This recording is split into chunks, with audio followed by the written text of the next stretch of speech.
Fala pessoal, boa noite, como vocês estão? Tudo bem? Chegamos aqui ao 12º dia, né, de oração e jejum pelo nosso país. E se você chegou aqui, já manda uma bandeira aí do Brasil, né, para mostrar sua presença.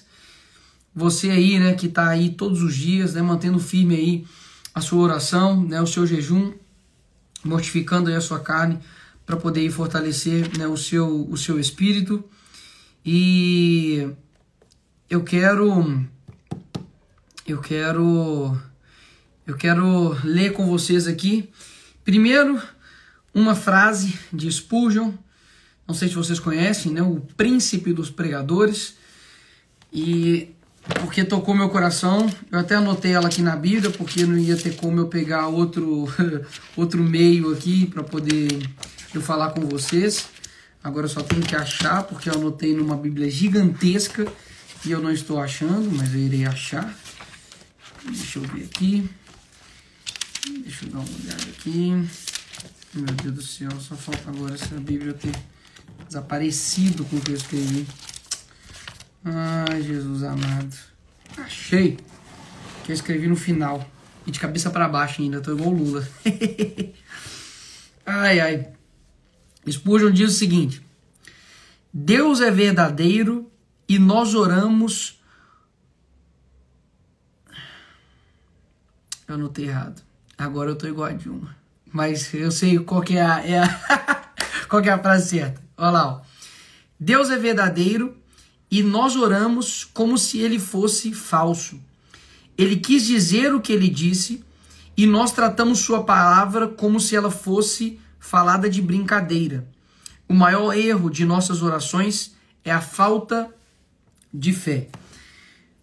Muitas das vezes a gente lê algo na Bíblia e a gente acha que não foi isso muito bem o que quis dizer. Por exemplo, você lê na Bíblia que a misericórdia de Deus se renova todos os dias. E aí lá no seu pensamento você fala assim: ah, mas talvez não é bem assim, né? Talvez hoje Deus não vai ser misericordioso comigo. Quando você lê que se você honrar pai e mãe, os seus dias serão acrescentados aqui na terra. E você fala: ah, mas isso deve ser só uma força de linguagem. Quando a gente lê na Bíblia que não há comunhão entre as luzes e as trevas, você fala: ah, mas isso aí é só uma forma ilustrativa de dizer algo, mas esse algo nem significa muita coisa. Basicamente, as coisas que Deus deixou claro na sua palavra, inspirada aqui, né, por Deus e falada, escrita aqui por pessoas, a gente acaba não acreditando, achando que foi falado de brincadeira. Ou seja, aquilo que ele é de fato. E aquilo que ele disse, ele quis dizer de fato. Então, quando nós orarmos, né, como nós orarmos, a gente precisa entender que ele é justo. E a gente não pode achar que isso assim, ele é mais ou menos justo.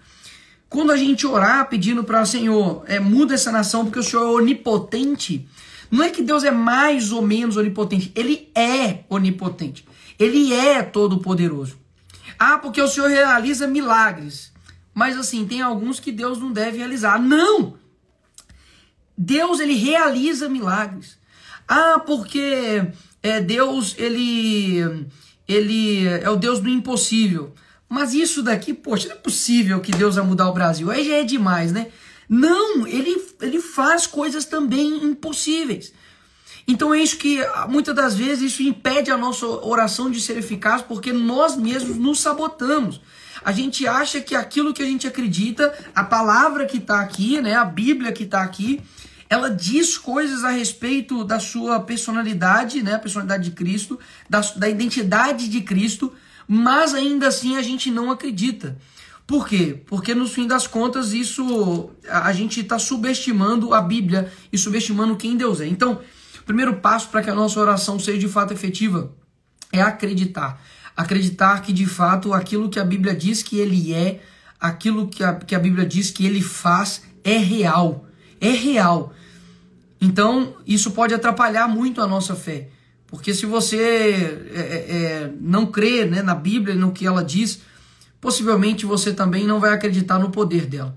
tá? É isso que eu queria passar aqui um pouco para vocês nessa introdução aqui do nosso 12º dia de oração e jejum pelo nosso país. Ah, Nicolas, mas se a gente começar a orar agora, será que vai dar alguma coisa?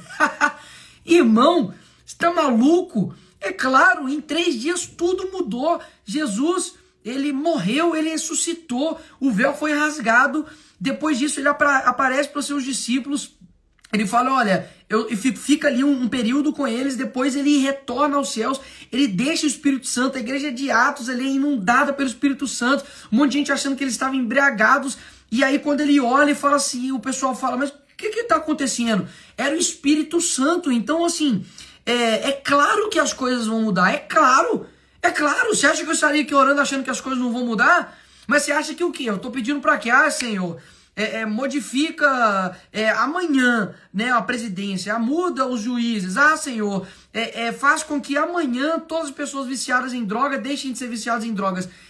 Claro que não, porque a gente está orando aqui não por algo, o Senhor pode fazer? Pode, mas eu acredito que nas nossas orações e naquilo que a gente está pedindo, Deus quer nos ensinar algo. Nós estamos aqui pedindo não para mudar Deus, mas para nos mudar. Então, as mudanças que vão acontecer no nosso país, pode ter certeza que elas não serão no sentido de um dia para o outro. Pode parecer que é de um dia para o outro, né? Mas vai ser fruto de uma caminhada muito grande. Quando você ganha, né, uma corrida, parece que sei lá, né, questão de segundos que o corredor ali ganhou uma corrida de 100 metros. Mas o tanto que ele teve que treinar, o tanto que ele teve ali que se dedicar, de sacrificar, faz com que tudo isso pareça muito rápido. Mas, de fato, não é. E o que eu quero dizer com isso? De que a caminhada é longa, a caminhada ela é árdua, e há quem ache, né, que ser cristão é ser cool, é ser legal. Pelo contrário, ser cristão sempre foi barra. Ser cristão sempre foi andar na contramão, foi sempre, de fato, nadar contra a correnteza. Então não foi fácil antes, não é fácil agora e não vai ser fácil depois. Isso não é motivo para a gente desistir e deixar de orar, tá? Então vamos persistir, vamos continuar trabalhando para que o Senhor mude os nossos corações e através da mudança na nossa vida a gente consiga mudar esse país. Hoje nós temos aqui 2 pessoas extremamente especiais, que é o Leandro Aguiari e também o pastor André Fernandes. Vou chamar aqui o Leandro Aguiari e posteriormente a gente chama aqui o pastor Andrezão.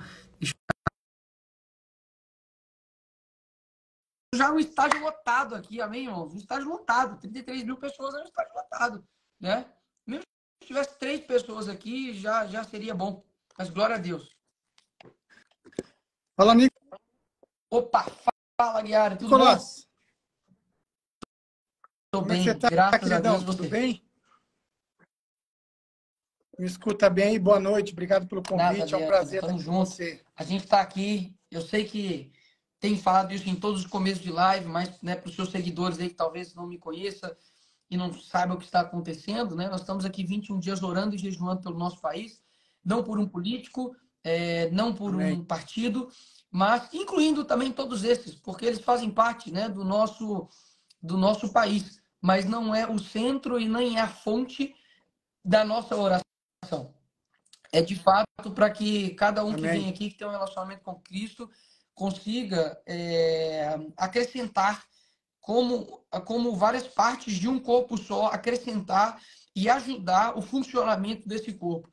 Então, poxa, pode se apresentar, né, ficar à vontade aqui para poder, né, ministrar uma palavra, para depois orar, do jeito que você quiser, né, fica bastante à vontade aqui. Irmão, obrigado pelo convite mais uma vez, boa noite a todos que estão aqui. Para quem não me conhece, meu nome é Leandro Aguiari. Hoje eu atuo no mercado da educação, mais precisamente com marketing digital. E a minha história, ela começa ali, eu nasci em Itaquera, zona leste de São Paulo. Tem alguém aqui de Verdade, de onde vocês Itaquera, estão zona leste de falando? São Manda Paulo? aí. Vamos ver se tem povo de Itaquera. Hoje eu moro aqui em Orlando, nos Estados Unidos, mas eu nasci em Itaquera, zona leste. Então imagina o quanto de história tem aí para sair de Itaquera, zona leste. Estudei no Hiroshima, escola Hiroshima, escola pública, e saí da zona leste Morei em São Paulo até 4 anos atrás. Estava em São Paulo, aqui a galera da Zona Leste aí. Boa noite a todos. E o que acontece, né? A gente falando um pouco daquilo que a gente tem vivido e buscado através da oração, né? Quando fala muito sobre o poder da oração, na verdade, o poder da oração é o poder da vida do cristão, né? O cristão não conhece outra forma, é o oxigênio do cristão é a oração. A pessoa, quando realmente o coração dela está sedenta por Jesus, se ela não ora, ela não consegue viver. A realidade é essa. Quando você realmente está vivendo debaixo da vontade de Deus, debaixo da vontade de Deus acontecem coisas em que nós somos muito limitados para suportar, o nosso entendimento é muito limitado. Então, a nossa limitação quando a gente está dentro da vontade de Deus, ela é gigantesca. E essa limitação nos obriga a orar, porque se a gente não ora, a gente não consegue se mover, a gente não consegue pensar em mais nada. A gente vê o próprio Jesus, né? Quantas e quantas vezes Jesus se retirava ali para orar em meio a toda a jornada. Mas contando um pouquinho da minha história aqui, eu nasci em Itaquera, estudei escola pública até a 6ª série. Ali com a 6ª série, eu lembro bem que o Hiroshima era uma escola que tinha muitas brigas ali, muita porradaria e tal. Eu lembro que meu pai me tirou da escola pública e me colocou na escola particular, Liceu Camilo Castelo Branco. Só que tinha um detalhe. Ele esqueceu que tinha que pagar a matrícula da escola particular, só desse detalhe. Eu vim de uma família humilde, ele colocou na cara e na coragem. E naquela época, Nicolas, quando você não pagava a matrícula no colégio particular, sua prova não subia, cara. A sua prova não subia. Então, você, tipo assim, no meio da sala, imagina lá, 30 e 40 pessoas na sala, chegava no seu nome, pulava e falava: ó, Leandro, sua prova não subiu, porque seu pagamento está atrasado. Desce lá na secretaria. Aí você levantava com aquela cara de super feliz e descia na secretaria e perdia 10, 15 minutos ali de prova. E aí meu pai ia lá, fazia um acordo para pagar a escola, e depois que ele fazia esse acordo, a prova subia. Só que, de repente, a prova parava de subir de novo, porque ele não tinha pagado o acordo. Então, assim, estou contando um pouco disso, gente, porque hoje eu vivo uma outra realidade em termos de projeto, tudo aquilo que a gente tem feito debaixo da vontade de Deus, principalmente através do empreendedorismo. Eu vou falar muito aqui hoje, né, incentivar muito vocês a abrir a cabeça de vocês em relação ao empreendedorismo. Aqui, ó, a Márcia falou que já passou por isso na faculdade. Mas o fato é que a vida já não começou fácil para mim ali, com meus 12, 13 anos, e eu comecei a correr, dar meus corre ali, trabalhar. Comecei a trabalhar com 15 anos de idade. Com 17 anos, eu decidi morar num estúdio, viver de música. Olha aí a música aí, Nicolas. Olha o batera aí. Eu tocava guitarra, tocava violão, fui viver de música, fui morar num estúdio, dormi no sofá do estúdio. E, para resumir minha história, eu fiquei dos meus 17 anos até os 33 anos trabalhando no mercado audiovisual, no mercado da música, passando muito perrengue financeiro, bacharelado em perrengue financeiro, dificuldades financeiras homéricas, quem trabalha com música aqui sabe disso. E, nesse período todo, eu tive o meu encontro ali com Jesus aos 23 anos. Com 23 anos, eu estava vivendo uma situação muito complicada, uma situação que eu não vou me estender aqui para contar, mas eu estava vivendo uma situação de vida ou morte, e eu tive um livramento de morte. Jesus me livrou da morte, e ali eu entreguei minha vida para ele e falei que serviria a ele para sempre. E aí, quando eu falei que serviria ele para sempre, com 23 anos, a primeira profecia e promessa que eu recebi foi a promessa de, o Senhor vai te colocar num deserto que vai durar 10 anos. Baita motivação mesmo. Foi a primeira. Olha que bem. Super motivação. O Senhor vai te colocar num deserto de 10 anos. Mas quando acabar esses 10 anos de deserto, você vai entender aquilo que o Senhor vai fazer com você.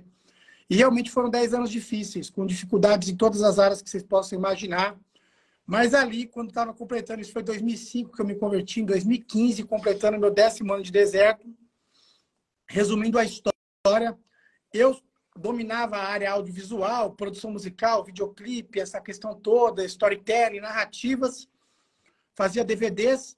E ali, em 2015, eu eu fiz um vídeo que, numa noite, o senhor falou para mim fazer um vídeo para uma pessoa do mercado digital. E esse um vídeo me transformou numa referência em marketing digital de um ano para o outro. Então, em 2014, eu era um cara com muito perrengue financeiro. Em 2015, já era uma referência no mercado digital. E aí, o senhor me levantou dentro do empreendedorismo, do mercado digital, para produzir projetos, muitos projetos que tivessem causa. A gente começou a abrir várias escolas digitais, Academia de Gestão da Emoção com Augusto Cury, começou a abrir escolas de investimentos com grandes empresas, começou a abrir negócios digitais, escolas digitais. E isso mudou completamente a realidade da minha vida, né? Em termos financeiros, em termos de impacto social também. E aí o que acontece, né, Nicolas? Quando a gente fala sobre isso, a gente começa a entender que, cara, independente do tempo, independente do que precisa acontecer, não existe outro caminho para quem decide seguir a Jesus que não seja fazer a vontade de Jesus. É por isso que está na oração do Pai Nosso. A tua vontade tem que ser feita na terra como é feita no céu. E perseguir essa vontade na terra como ela é feita no céu é o nosso desafio diário, é a nossa oração diária, né? É o nosso desejo diário em todas as coisas. Muitas vezes a gente criou um ecossistema, às vezes mais gospel e separatista, como se o Senhor tivesse separado de todas as esferas da sociedade e ele se limitasse a agir de alguma forma. Mas a gente sabe bem que o Senhor sempre falou que ele faria vinho novo em odre novo. E esse vinho novo em odre novo significa que ele sempre está fazendo algo novo que não cabe nas estruturas velhas que o homem estabelece. E ali, de 2015 para cá, muita coisa na minha vida mudou, né? De um cara que tinha uma dificuldade financeira absurda, eu passei a ser o cara que pude ajudar muitas pessoas, fazer muitos negócios aí que venderam centenas, a gente fala de números aí próximo a 400 milhões de reais na internet, uma coisa assustadora.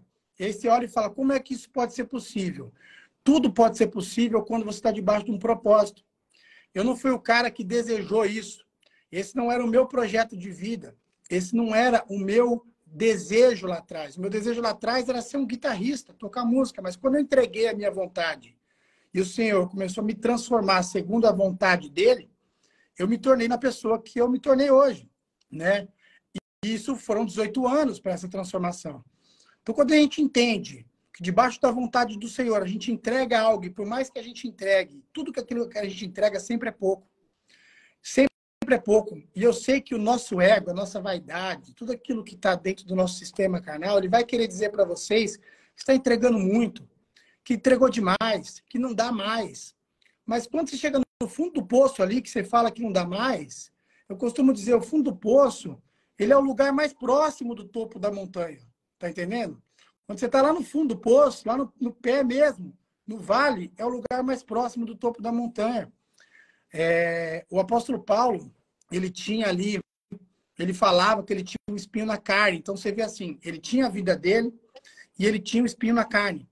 E esse espinho na carne dele, vinha alguém chamado Satanás e esbofeteava ele de dia e de noite. E ele falava, Senhor, eu não aguento mais ser esbofeteado de dia e de noite. Né? Muitos de nós, muitas vezes, faz tipo de oração. Senhor, não dá mais de apanhar desse jeito. Mas só que ele orava para o Senhor tirar aquele espinho na carne dele. E o Senhor respondia falando, Paulo, a minha graça te basta, porque o meu poder se aperfeiçoa na sua fraqueza. E aí, quando você vê um apóstolo Paulo lá na frente, naufragiado, sendo preso, sendo açoitado, você fala, da onde vem a força desse cara? Da onde ele tirava tanta força? A força dele vinha da fraqueza dele, que o poder de Deus se aperfeiçoava na fraqueza dele. Porque quando ele era fraco, ele era forte. E por que eu estou falando isso, Nicolas? Porque existem momentos em que a única coisa que a gente tem são dúvidas. Momentos de instabilidade emocional, em momentos de instabilidade onde a gente não consegue entender o que vai acontecer daqui um ano, 6 meses, 2 anos, a gente não sabe. E nesses momentos, a única coisa que a gente tem de real para se apegar é, na verdade, de que Jesus Cristo, ele é o nome sobre todo nome.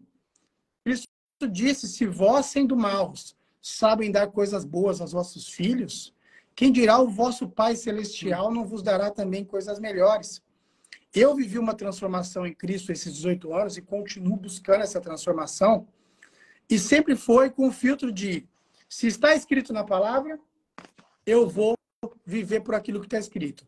Se não está escrito, eu faço um X e corto na hora e não entra mais em campo de discussão, porque se não está escrito, não tem nada que eu possa fazer, porque a vida de Deus na terra, a vontade de Deus da terra, se movimenta por aquilo que está escrito.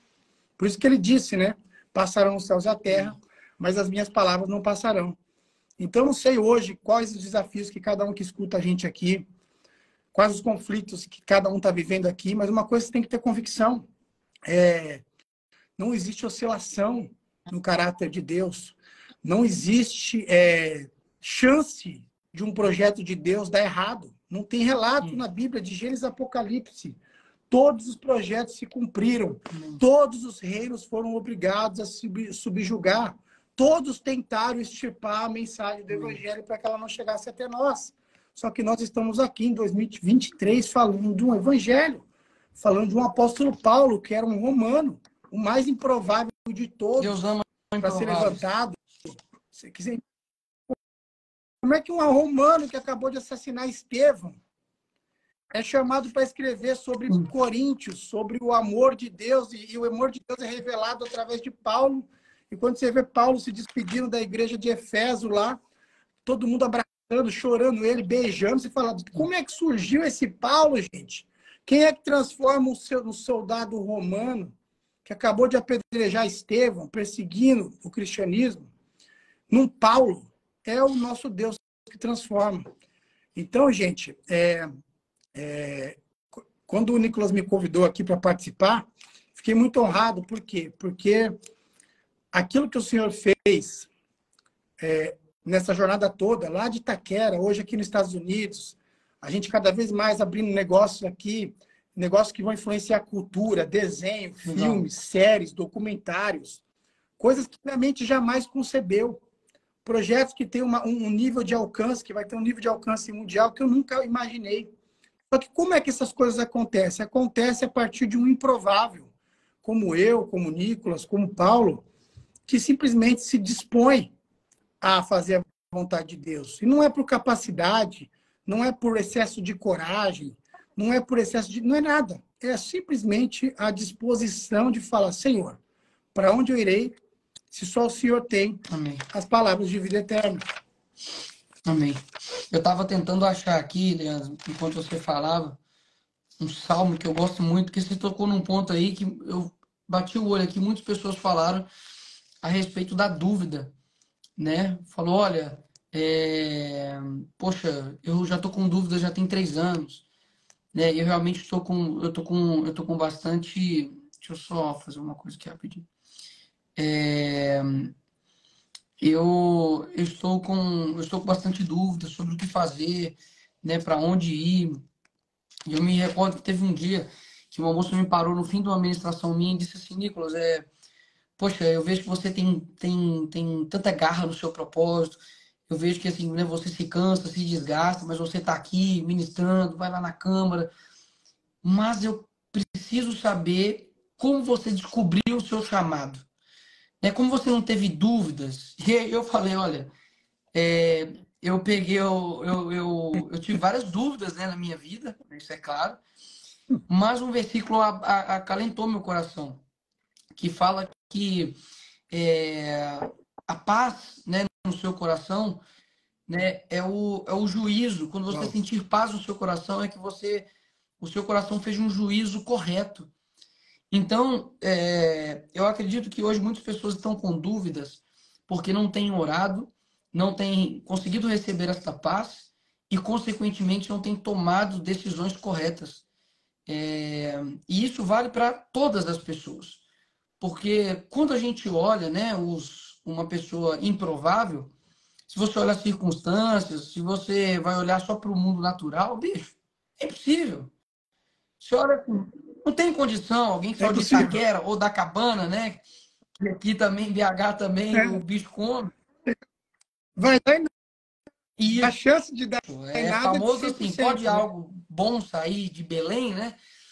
Então, quando você olha isso, você realmente fala assim, não é possível. Só que a oração faz com que o seu coração fique em paz quando você vai tomar essas decisões. E muitas decisões que não são fáceis de ser tomadas. É isso que eu quero dizer. É que pode ter certeza que tanto o Leandro, né, quanto eu, quanto várias pessoas, né, que hoje, né, estão em posições desafiantes, né, posições de responsabilidade, tiveram que tomar decisões extremamente difíceis, mas eu tenho certeza que o nosso coração estava em paz. E ter paz não significa ausência de guerra. Ter paz é você saber que você está fazendo o seu propósito. Então, eu te dou uma dica, né, aí para você. Ore incessantemente, não subestime o poder dessa oração para que você tenha paz em seu coração. E pode ter certeza que a partir disso você vai conseguir tomar decisões melhores. Eu lembro falando de paz, eu lembrei Sim. de uma situação que eu vivi Enquanto aqui, eu estou só dando uma olhadinha para quando a minha baixo aqui, eu estou esposa ficou... tentando achar o salmo aqui, tá? São poucos salmos Não, também. fica à vontade, irmão. Eu lembro quase nenhum salmos, é uma coisinha fácil de encontrar. Ó, eu lembro quando minha esposa ficou grávida, e a gente estava vivendo Sim. uma situação emocional muito difícil. E quando ela ficou grávida de gêmeos. E a gente foi lá ver e, nossa, Uhum. gêmeos, glória a Deus, que bênção tal. Só que o coração de um estava batendo e de outro não estava batendo. E ela falou, ó, espera, porque tem que esperar um tempo. Talvez quando você esperar, o coração pode ser que bata algum momento. Mas passou uma semana, passou duas, passou três, não bateu. Ela falou, ó, realmente não vingou outro bebê e tal. Só que aí o organismo, naturalmente, ele fez um esforço para expelir esse bebê que não vingou. E quando fez esse esforço para expelir, fez esforço para Sim. expelir também aquele que tinha vingado. Então, o que aconteceu? O Davi, ele ficou... A gente tem todos os ultrassons, semana a semana, ele ficou preso com descolamento de quase 100%, preso por um fiozinho no útero. E aí eu lembro que eu orava com a minha esposa ali, orava, e toda vez que eu orava, eu sentia essa paz que excede todo entendimento que Jesus prometeu para a gente. O que é a paz que excede todo entendimento? A paz quando está tudo bem, a conta está com dinheiro e está tudo certo, você está bem com a sua família, com a sua esposa, com o seu filho, com todo mundo certo, essa é a paz que o mundo dá. Jesus deixou claro que não era a paz que o mundo dá. Eu não a dou como o mundo a dá, mas a minha paz eu vos dou. Que é a paz que você sente quando está tudo desabando. E eu lembro que a gente orava, e passou uma semana, a gente ia na semana seguinte, e aí? Melhorou? Nada. Estava preso por um fiozinho. E ele falava para minha esposa, você não pode se mexer da cama. Então ela ficava completamente estática na cama, com medo de perder o bebê. E aí não podia, tinha medo de ir no banheiro, tinha medo de tomar banho, tinha medo de fazer todas as coisas. Passou um mês nesse estado, passou 2 meses esse mesmo estado, e a gente orando, e a coisa continuava dessa mesma forma.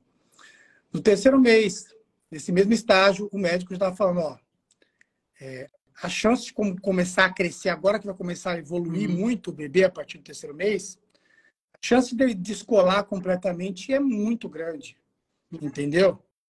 Mesmo com repouso. Então, você tem que se preparar com isso e tudo mais. E aí tem uma vez que a gente estava num culto, e no meio desse culto, a Érica teve um sangramento muito grande. E quando ela teve esse sangramento muito grande, a gente saiu da igreja e foi direto para o hospital. A gente ia toda semana fazer ultrassom, todo domingo. Sim. Então já era uma rotina nossa ir para o culto, e do culto ir para o ultrassom fazer o exame, a ultrassonografia. Todo domingo a gente fazia uma ultrassonografia por semana. E aí sangrou muito, ela falou, acho que eu perdi o bebê. E aí a gente correu, foi para o hospital, e quando a gente chegou lá para fazer o ultrassom, o médico, a gente tem esse ultrassom, o médico fez o ultrassom e ele não acreditava no que ele via. O Davi estava 100% colado no útero da minha esposa. Mas não é. Ele estava 100% colado. Ela teve, depois do terceiro para o 9º mês, uma gravidez como se nada tivesse acontecido. Absolutamente nada tivesse acontecido. Então, quando você falou de paz, eu lembrei muito disso. Por quê?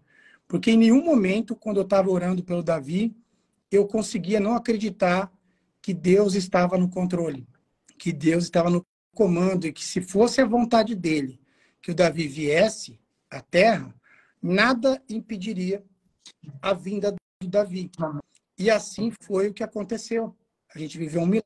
Quando você vê o Davi hoje, um touro de forte, 5 anos de idade, quando a gente veio aqui para os Estados Unidos foi justamente para isso, porque a gente queria focar na criação dele ali, ter tempo com ele.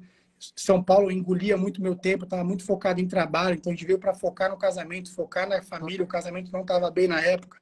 A gente veio para cá, aqui o Senhor restaurou nosso casamento, aqui o Senhor constituiu, consolidou a nossa família. Então, quando você entende o Deus que você serve, e esse Deus não existe nada que ele desejou e que ele planejou que deu errado até aqui. Então, por que vai dar daqui para frente?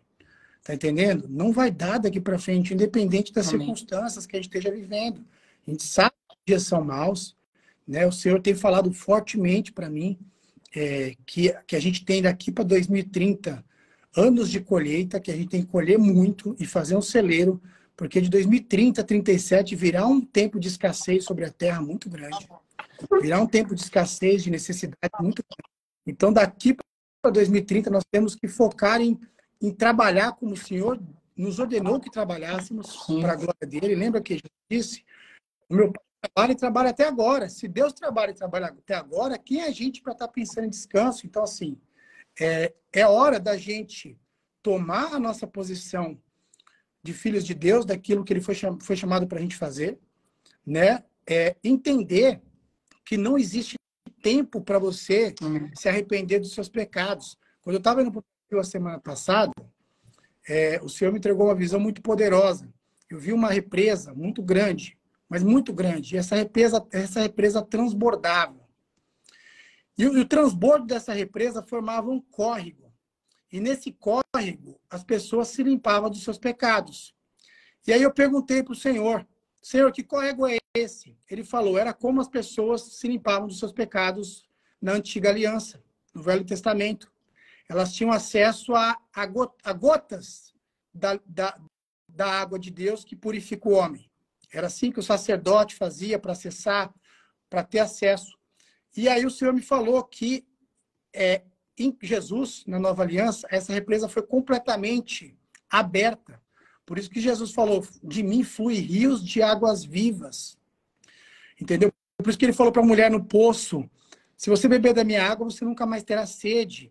Então, que rio é esse que flui de águas vivas? É um rio do qual você não precisa esperar para pedir perdão, para se limpar dos pecados. A gente, geralmente, quando peca, o que a gente faz? Você pecou, você vai para a caverna, se esconde, dorme, acorda no dia seguinte melhor e começa a fazer uma oração meio tímida, conforme você toma coragem de se reaproximar de Deus. Mas o Senhor me falou muito claro. O Senhor falou, não é tempo de você ficar 1 minuto fora do rio. 1 minuto fora do rio. Porque a árvore da vida, onde o teu nome está escrito, é a árvore que está plantada junto a esse rio. Então, quando você entende isso, independente da sua falha, do que você está cometendo hoje, você acabou de errar, não é que você faz uma oração no dia seguinte, daqui 10 minutos. Você mergulha para dentro desse rio, que é poderoso para perdoar pecados, poderoso para limpar o homem e libertar o homem de qualquer falha, porque é esse rio passando pela sua vida que vai te fortalecer para você conseguir executar a vontade de Deus. Fora do rio, não existe nada que a gente possa fazer, absolutamente nada. Leandro, eu ia te perguntar, né, sobre o momento de oração na sua vida, mas depois desse testemunho, eu acredito que, não, que foi, né, nesse momento, né? Você viu um milagre aí na vida do seu filho Davi, né? 5 anos, né, que ele está agora. 5 anos, tem uma saúde, nunca ficou doente, você tem a gente vê, né, o poder da oração nisso. Obrigado por ter compartilhado isso com a gente. Obrigado, né, pela sua história. Te agradecer por você, os testemunhos. Eu amava e amo, né, cultos de testemunho, porque realmente nos fortalece. A palavra consegue entrar no coração de outra pessoa e você é o canal e o Espírito Santo continua fazendo o resto, né? Então, obrigado mesmo. Se você puder orar para a gente poder finalizar esse momento aqui com você, e aí eu vou chamar aqui o pastor André Fernandes também. Amém. Amém. Senhor, nós te agradecemos e te louvamos por esse momento, porque sabemos que se chegamos até aqui, Pai, foi porque o Senhor nos ajudou, Pai. Está escrito na tua palavra, Senhor, que nenhum fio de cabelo cai da nossa cabeça, se assim não for permitido pelo Senhor. Está escrito também, Pai, que aqueles que descansam e esperam em ti voarão e não se cansarão, correrão e não se fatigarão, Pai. Nós cremos que a tua palavra, Pai, ela é viva e verdadeira. Nós cremos que o Senhor veio ao mundo, morreu numa cruz, ressuscitou e está vivo e voltará em breve, Pai. E nós cremos que a sua volta se aproxima, Senhor. Por isso, em nome de Jesus, Pai, eu quero te pedir por cada pessoa que hoje está aqui, nesse momento, que elas sejam tocadas pelo teu Espírito Santo, Pai. Porque eu tenho convicção que de mim mesmo eu nada tenho para oferecer, Pai. Mas eu tenho toda a convicção, Pai, que como está escrito, o teu nome é o nome que está acima da terra, abaixo da terra, e o teu nome é o nome que está acima de todo o nome. Tudo se sujeita ao teu nome, ao nome de Jesus. Por isso, em nome de Jesus, Pai, abençoa cada um que está aqui nessa live hoje, que eles sejam visitados pelo teu Espírito Santo. Eu peço em nome de Jesus, Pai, que o Senhor abençoe a mente do Nicolas, dê clareza e sabedoria para ele, para que ele saiba quais são as lutas que ele deve comprar e quais são as lutas que ele deve descansar.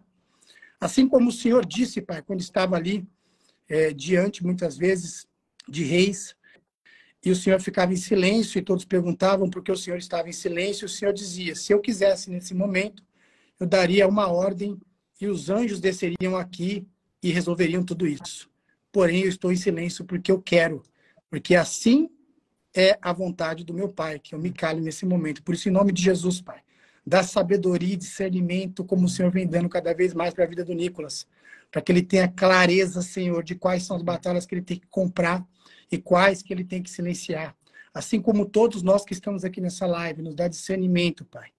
Cada família aqui representada, Pai, aumenta a força de cada um para que cada um possa, no seu trabalho, Pai, construir daqui para 2030 um celeiro, Pai, um celeiro financeiro para sua família e para os seus, pois está escrito no livro de Atos, Pai, que muito melhor é dar do que receber.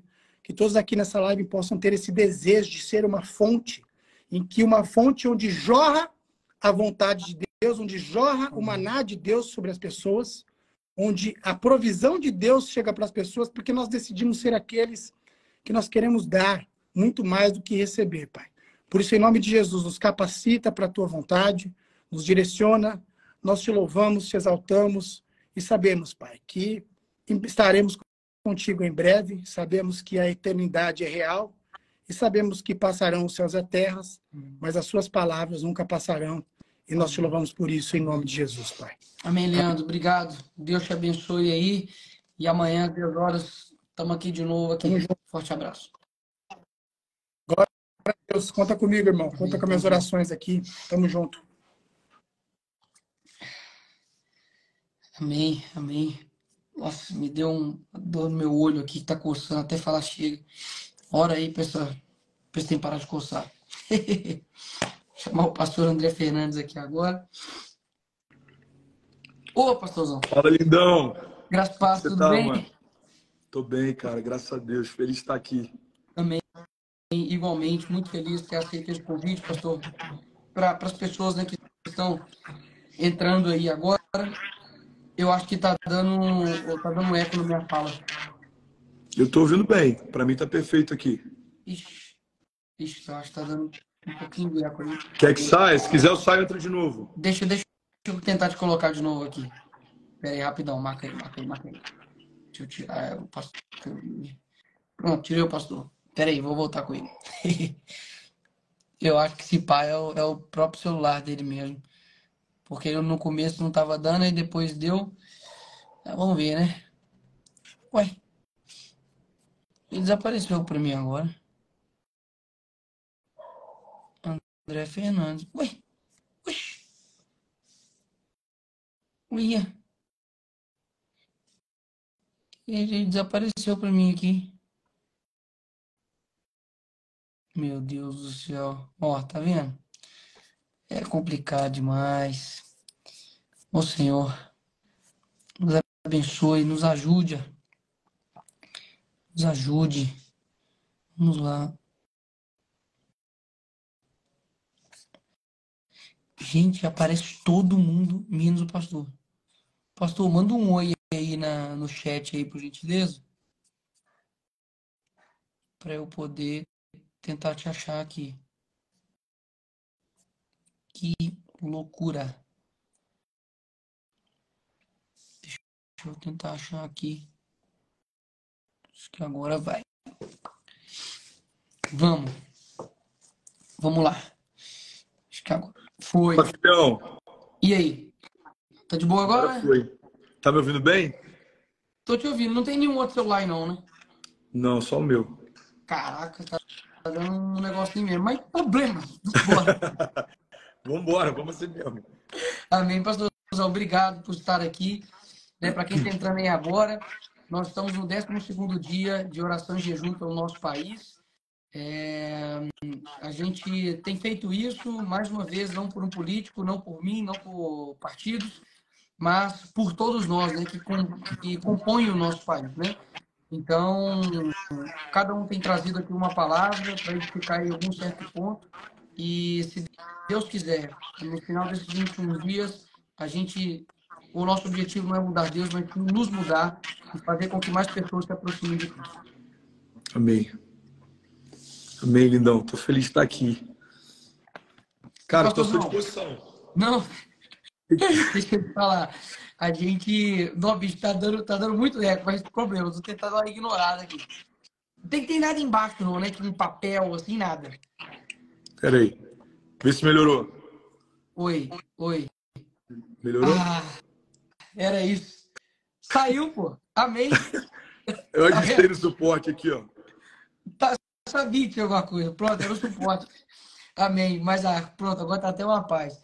Basicamente, pastor, a gente, né, deixa o senhor aqui muito à vontade para poder dar uma palavra e, posteriormente disso, né, já emendar com uma oração por aquilo, né, que você, né, está ministrando.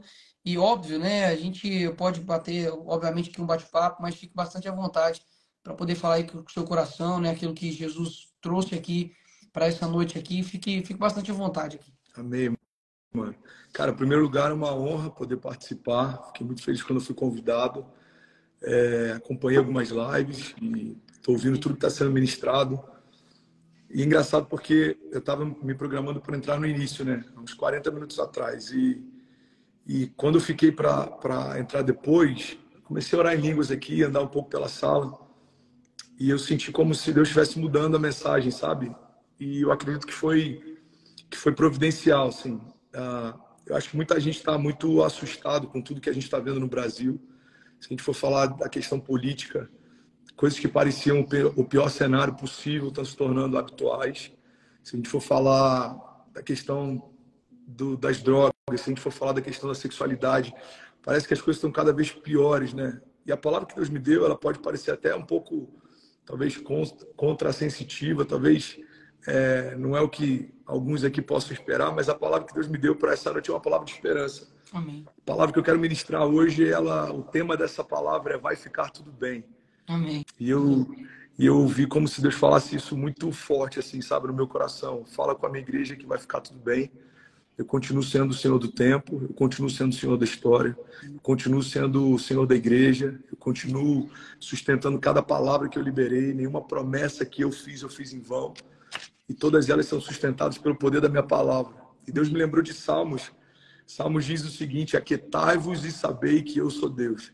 Salmos 46 diz assim, cara, eu amo esse salmo. Ele diz: Deus é o nosso refúgio e a nossa fortaleza, socorro presente na angústia.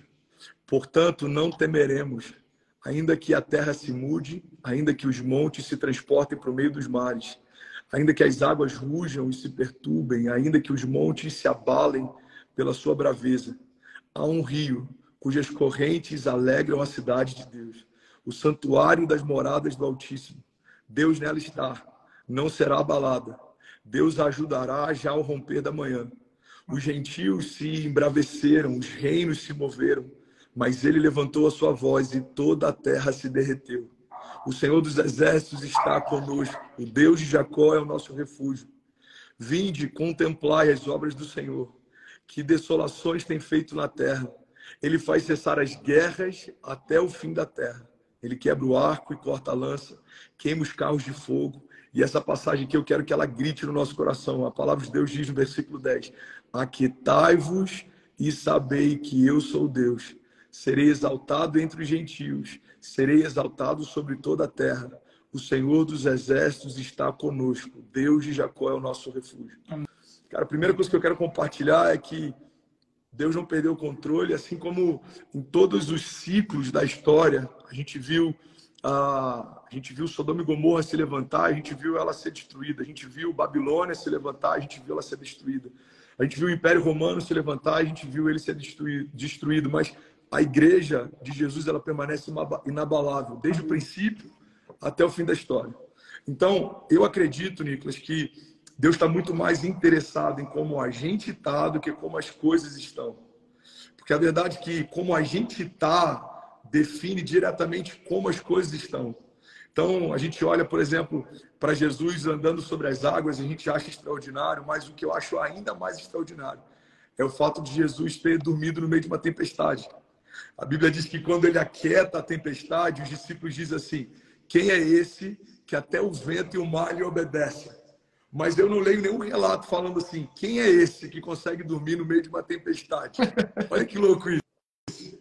Porque a gente celebra muito, cara, autoridade e governo para mandar as tempestades se calarem. Mas a gente precisa também descansar no entendimento de que só governa tempestades quem consegue dormir em meio a elas. Só governa desertos quem consegue descansar em meio a eles. Então, a característica de Jesus que muitas vezes chama a atenção da gente, que é o fato dele, ele dá ordem para o mar e o mar obedece. Ele dá uma ordem para o morto e o morto obedece. Ele chama Lázaro para fora e Lázaro vem. Isso tudo é glorioso, mas tudo isso é uma expressão de uma confiança. Cara, pega isso, você que está conectado com a gente. Tudo que a gente vê como um poder explosivo que emanava de Jesus é uma expressão de uma confiança inabalável no Pai. O Pai me enviou, o Pai me sustenta, o Pai me garante, o Pai... eu não falo nada que eu não tenha ouvido o Pai falar, eu não faço nada que eu não tenha visto o meu Pai fazer. A gente vê isso até na história de Davi. Cara, olha que interessante, Nicolas. A gente olha para a história de Davi e aí, quando ele enfrenta o gigante, a gente olha para o histórico dele. Qual que é o histórico de Davi antes do gigante? Ele enfrentou a ursa, e ele enfrentou o leão. E muitas vezes a gente olha para a história de Davi e acha que ele foi preparado para a batalha contra o gigante. Ele enfrentou uma batalha contra uma ursa, ele enfrentou uma batalha contra o leão, então ele foi preparado para a batalha contra o gigante. Mas se a gente entender assim, a gente está esvaziando todo o poder sobrenatural da história de Deus em Davi e acreditando que a força de Davi estava ligado ao treinamento dele de luta, cara. Davi não era um grande lutador, não é isso que chama a nossa atenção. Davi é um homem que aprendeu a confiar em Deus. Se você está ouvindo isso aqui e quiser anotar algumas chaves, anota isso aí, por favor, o poder da confiança. Davi, ele aprendeu a confiar em Deus. Então, quando a gente entende isso, Nicolas, a nossa perspectiva muda. Davi precisou confiar que Deus livraria ele da ursa. Davi, ele aprendeu a confiar que Deus livraria ele do leão. Então, Davi, ele descansou na certeza de que Deus livraria ele do gigante também. A história de Davi é extraordinária porque ele é um homem que aprendeu a confiar. Ele diz: mesmo que eu ande por um vale de sombras e morte, mal nenhum eu temerei, porque tu, Senhor, estás comigo. Em outro momento, o salmista diz: eu elevo meus olhos aos montes, de onde vem o meu socorro? E ele reafirma dizendo: o meu socorro vem do Senhor, que fez os céus e a terra. A mesma característica que a gente vê da história de Davi, a gente vê na história de Jesus. Os discípulos ficam impactados quando ele acalma a tempestade, mas ficam revoltados quando ele dorme no meio dela. Porque a gente é instigado, cara, a enfrentar desafios, mas a gente não é instigado a descansar no dia mau. Ninguém ensina isso pra gente, cara. Sim. Ninguém ensina. A gente aprende sobre resiliência. Você tem que se levantar depois que cair. A gente aprende sobre ousadia. Você tem que enfrentar os seus medos. A gente aprende sobre coragem. A gente precisa estar no dia da batalha. Mas a Bíblia diz, cara, que um espírito manso, ele é mais poderoso do que um guerreiro. A Bíblia diz que melhor é dominar a si mesmo do que conquistar uma cidade. Então, o que eu acredito, Nicolas, que em momentos como esse que a gente está vivendo, a gente precisa trazer a nossa memória, é que, em primeiro lugar, a igreja é inabalável. Em segundo lugar, nada foge do controle de Deus. Em terceiro lugar, tudo vai ficar bem. Ele diz: eu li o último livro da Bíblia, tudo vai ficar bem. A gente olha para Apocalipse, o juízo é assustador para quem não caminha com Jesus, mas ele é uma palavra de esperança para aqueles que anseiam pela volta de Jesus. A gente olha para os dias de hoje, os dias são maus para quem está sem Jesus, mas para quem caminha debaixo de uma palavra, irmão, tudo isso já foi predito. A ciência se multiplicaria, o amor de muitos se esfriaria, as pessoas começariam a buscar para si pastores e líderes que falam exatamente aquilo que eles querem ouvir. Tudo que está acontecendo, na verdade, está cumprindo algo que a Bíblia já falava, não tem nada de novo, nada de novo. Então, a palavra que eu tenho para você que está conectando com a gente agora, somos 44 mil pessoas, guarda isso. Salmos 46, para você que entrou agora, medita nisso. Quando parecer que está tudo desmoronando, quando parecer que o mundo está em caos, cara, de fato, lá fora tá. Mas a gente precisa guardar muito bem o centro das nossas emoções. Eu preguei sobre isso esse domingo, ô Nicolas. A Bíblia diz que sobre tudo que se deve guardar, guarda o teu coração, porque dele procedem as fontes de vida. Cara, a Bíblia poderia ter escolhido qualquer coisa para ela colocar como principal. Só que entre todas as coisas, a Bíblia diz que o centro das nossas emoções é o lugar mais sensível que a gente tem para proteger. Ele diz sobre tudo que se deve guardar, guarda o centro das suas emoções. Por quê? Porque dele procedem as fontes de vida. Então, eu estou vendo muita gente ansiosa, angustiada. Segundo a OMS, até o final dessa década, a ansiedade vai ser o quadro debilitante mais presente no mundo. Vai ter mais gente afetada por ansiedade e depressão do que gripes e resfriados. O Brasil já é o líder mundial de ansiedade. E olha que louco isso, cara. Os Estados Unidos, que já foi o líder mundial de ansiedade, hoje é um dos líderes mundiais de depressão. E é muito comum a gente ver nações que enfrentaram um número muito forte de ansiedade, depois transicionando por uma escala muito grande de depressão. Sim. Cara, os dias são maus, mas a gente precisa lembrar que existe uma boa nova. A Bíblia diz: o Senhor me ungiu para manifestar liberdade aos cativos, restauração de vista aos cegos e anunciar o ano aceitável, o ano agradável do Senhor. Então, igreja, os dias são maus, mas Deus continua sendo bom. Os dias são maus, mas a igreja continua inabalável. Os dias são maus, mas Deus continua tendo controle sobre todas as coisas. Os dias são maus, mas vai ficar tudo bem. A Bíblia diz que o nosso choro pode até durar uma noite, mas certamente a ansiedade... o nosso choro pode durar uma noite, mas certamente a alegria vem pela manhã. Então, eu queria compartilhar isso, e é sobre isso que eu quero falar nessa noite. O tema da mensagem de hoje, para quem está entrando, é: vai ficar tudo bem. Tem uma frase, e se você quiser me interromper em qualquer momento, fica à vontade, mano, que eu vou aqui na velocidade 2 do WhatsApp. Tem uma frase, cara, de um autor que é tão difícil citar que eu vou dizer que o autor é desconhecido, tá bom? É Sidlow Baxter. Ele diz assim: os homens podem desdenhar dos nossos apelos, rejeitar a nossa mensagem, se opor aos nossos argumentos, nos desprezar, mas nada podem fazer contra as nossas orações. Amém. Cara, eu lembro que eu fiz uma ação aí em Brasília, em frente à Esplanada dos Ministérios, 2 dias antes das eleições. Eu reuni alguns líderes, vários príncipes, homens de Deus, pessoas que carregam algo poderoso. E aí eu reuni eles e eu falei: gente, olha só, a gente ensina nos nossos púlpitos que a oração é poderosa. Então, hoje não é um dia para a gente fazer gracinha, nem ficar recitando o nome de pessoas que a gente talvez gostaria que ganhasse as eleições. Não é para puxar jingle, não é para fomentar nada disso no público. A gente veio aqui debaixo de um entendimento: o clamor da igreja é poderoso, a oração do justo pode muito seus efeitos. Então, se alguém começar a puxar para um lado político, o microfone vai ser desligado na hora e você vai ser convidado a se retirar. Tudo bem? Todo mundo está de acordo? Amém, todo mundo de acordo. Por que eu estou falando isso, ô Nicolas? Porque a gente precisa entender que existe um poder, cara, sobrenatural no posicionamento da igreja. Amém. A Bíblia diz que nos foi dada autoridade para ligar e desligar.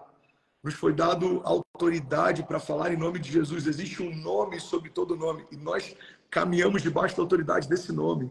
Então, assim como o inferno não brinca de ser inferno, a igreja não pode brincar de ser igreja. Existe uma autoridade liberada sobre nós. E a gente precisa, quando a gente fala, por exemplo, de política, a gente precisa tratar no âmbito político. Quando a gente fala de educação, a gente precisa falar a respeito de uma agenda de educação. Mas quando a gente fala a respeito dos dias de hoje, a gente precisa gastar tempo profetizando o que a gente quer ver. Amém. está gastando muito tempo falando do que a gente não gostaria de ver, mas a igreja precisa gastar tempo profetizando o que quer ver. Então, uma live como essa, de 21 dias orando, cara, isso é poderoso. A gente precisa abrir a nossa boca e profetizar. Ouçam o que diz a voz do Senhor. O Brasil, ouça o que diz a voz do Senhor. Somos gigantes pela própria natureza. Carregamos o encargo profético. Fomos escolhidos entre tantas nações. Amém. Temos um design profético. Somos um celeiro missionário. Somos a nação que as igrejas mais crescem na face da terra. Temos uma palavra de Deus. Carregamos unção.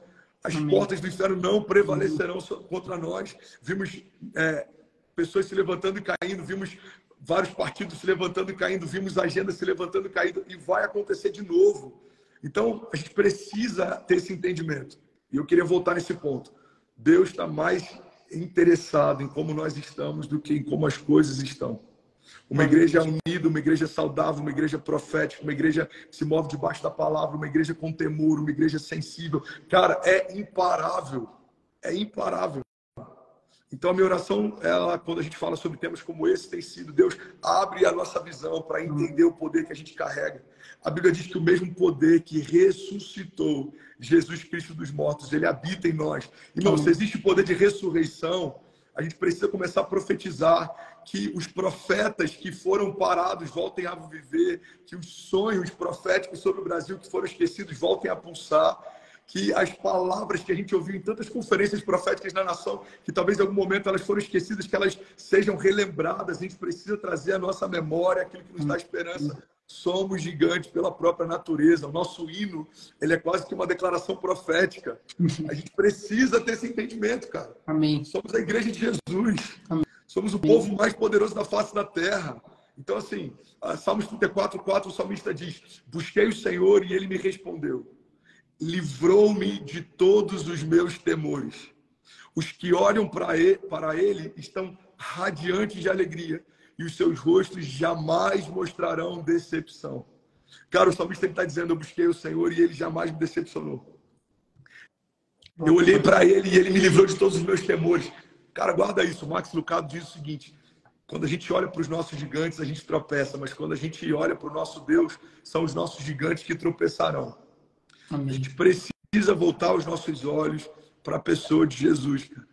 O Salmo está dizendo isso. Quando eu olhei para ele, os que olham para ele estão radiantes de alegria, jamais demonstraram decepção. O que a palavra está ensinando é o seguinte: a gente olha para os gigantes, eles são maus, cara. Os homens são maus. A agenda é demoníaca. Eles são maquiavélicos, eles falam pelos corredores, eles tramam coisas, eles fazem planos. Mas a Bíblia diz que Deus ri de tudo isso. Deus olha para os planos dos homens maus e ele ri de tudo isso. Deus olha para aqueles que tentam nos cercar e ele nos guarda. O Senhor é o nosso refúgio, a nossa fortaleza, socorro presente na hora da angústia. Podem 1000 cair ao nosso lado, 10.000 à nossa direita, nós não seremos atingidos. A gente precisa voltar para esse lugar de confiança. Confiança, o meu Redentor vive. O meu Redentor vive. André, mas os dias são maus. Sempre foram, irmão. Sodoma e Gomorra aconteceu milhares de anos atrás. O dilúvio aconteceu porque Deus se enojou quando viu o que a criação se tornou. Ele olha para a criação e fala: eu vou recomeçar. Ele preserva uma família e recomeça tudo. Cara, o dilúvio não aconteceu alguns séculos atrás. O dilúvio aconteceu milhares de anos atrás. Então, é cíclico. Os dias são maus, mas é perpétuo. Deus continua sendo bom. A bondade de Deus é o que sustenta a igreja. Eu preguei esses dias, Nicolas, sobre facetas do caráter de Deus. A Bíblia chama ele de Jeová Jireh, o Deus da provisão. A Bíblia chama ele de Jeová Nissi, o Senhor é a nossa bandeira. A palavra chama ele de Jeová Rafa, o Senhor é a cura. Ele é o Emanuel, Deus conosco. A gente precisa trazer à nossa memória as características do Deus que a gente serve. O mundo está doente, Deus é a cura, irmão. O mundo está perdido, ele é o caminho, a verdade e a vida. O mundo está com medo, ele é a paz que excede todo entendimento. O mundo não sabe como vai ser o amanhã, ele é o Pai da eternidade. Cara, a única filiação atribuída a Satanás é a mentira, ele é o pai da mentira. Mas uma das filiações atribuídas a Deus é a eternidade, ele é o Pai da eternidade. Amém. Ele trata ontem e hoje e amanhã como se fosse a mesma coisa. Deus não foi pego de surpresa no Covid. Deus não foi pego de surpresa nas eleições. Deus não foi pego de surpresa na crise econômica de 29. Deus não foi pego de surpresa na Revolução Industrial, na Revolução... Cara, em todos os momentos, ele não foi pego de surpresa. Então, o que a gente precisa fazer? A gente precisa estabelecer a agenda dos céus na terra. E eu quero deixar claro, o Nicolas e quem está me ouvindo, que o que eu estou dizendo aqui não é para negligenciar uma agenda de governo, um posicionamento da igreja em relação à construção de cultura, em relação à agenda para a educação. Não é nada disso, irmão. O que eu quero dizer é que tão importante quanto aquilo que a gente ouve nos nossos cultos é o nosso posicionamento na nossa semana. O nosso posicionamento é um reflexo da nossa fé. Então, a gente ouve e declara que Deus é suficiente, que Deus é poderoso, que Deus é Deus. A gente precisa descansar na certeza disso, cara. Tem uma... Pode continuar, André. Eu só... Se alguém aqui de casa que estiver vendo essa live aqui, traz um celular para mim, porque... Vamos ver se vocês estão vendo a live, né? Porque eu quero ler algo, só que eu não consigo aqui, porque eu preciso do celular. Mas, enfim, se aparecer alguém aqui com o celular, é porque tem crente aqui na minha casa. Muito bom. Pode continuar. Não, a galera deve estar tudo de joelho intercedendo por você, certeza. Amém. Cara, eu não lembro qual autor, mas ele diz assim, ó. Quando a gente trabalha, quando eu trabalho, eu colho os frutos do meu trabalho. Mas quando eu oro... Aí, ó. Ó, tem crente, tá vendo? Aí, ó, tem intercessora. A minha tá aqui também. Tá vendo? Eu falei, tem crente vendo a live aqui, pô. Vai lá. Cara, eu não lembro quem é o autor, mas a frase diz mais ou menos assim. Quando eu trabalho, eu colho os frutos do meu trabalho. Mas quando eu oro, eu colho os frutos do trabalho de Deus.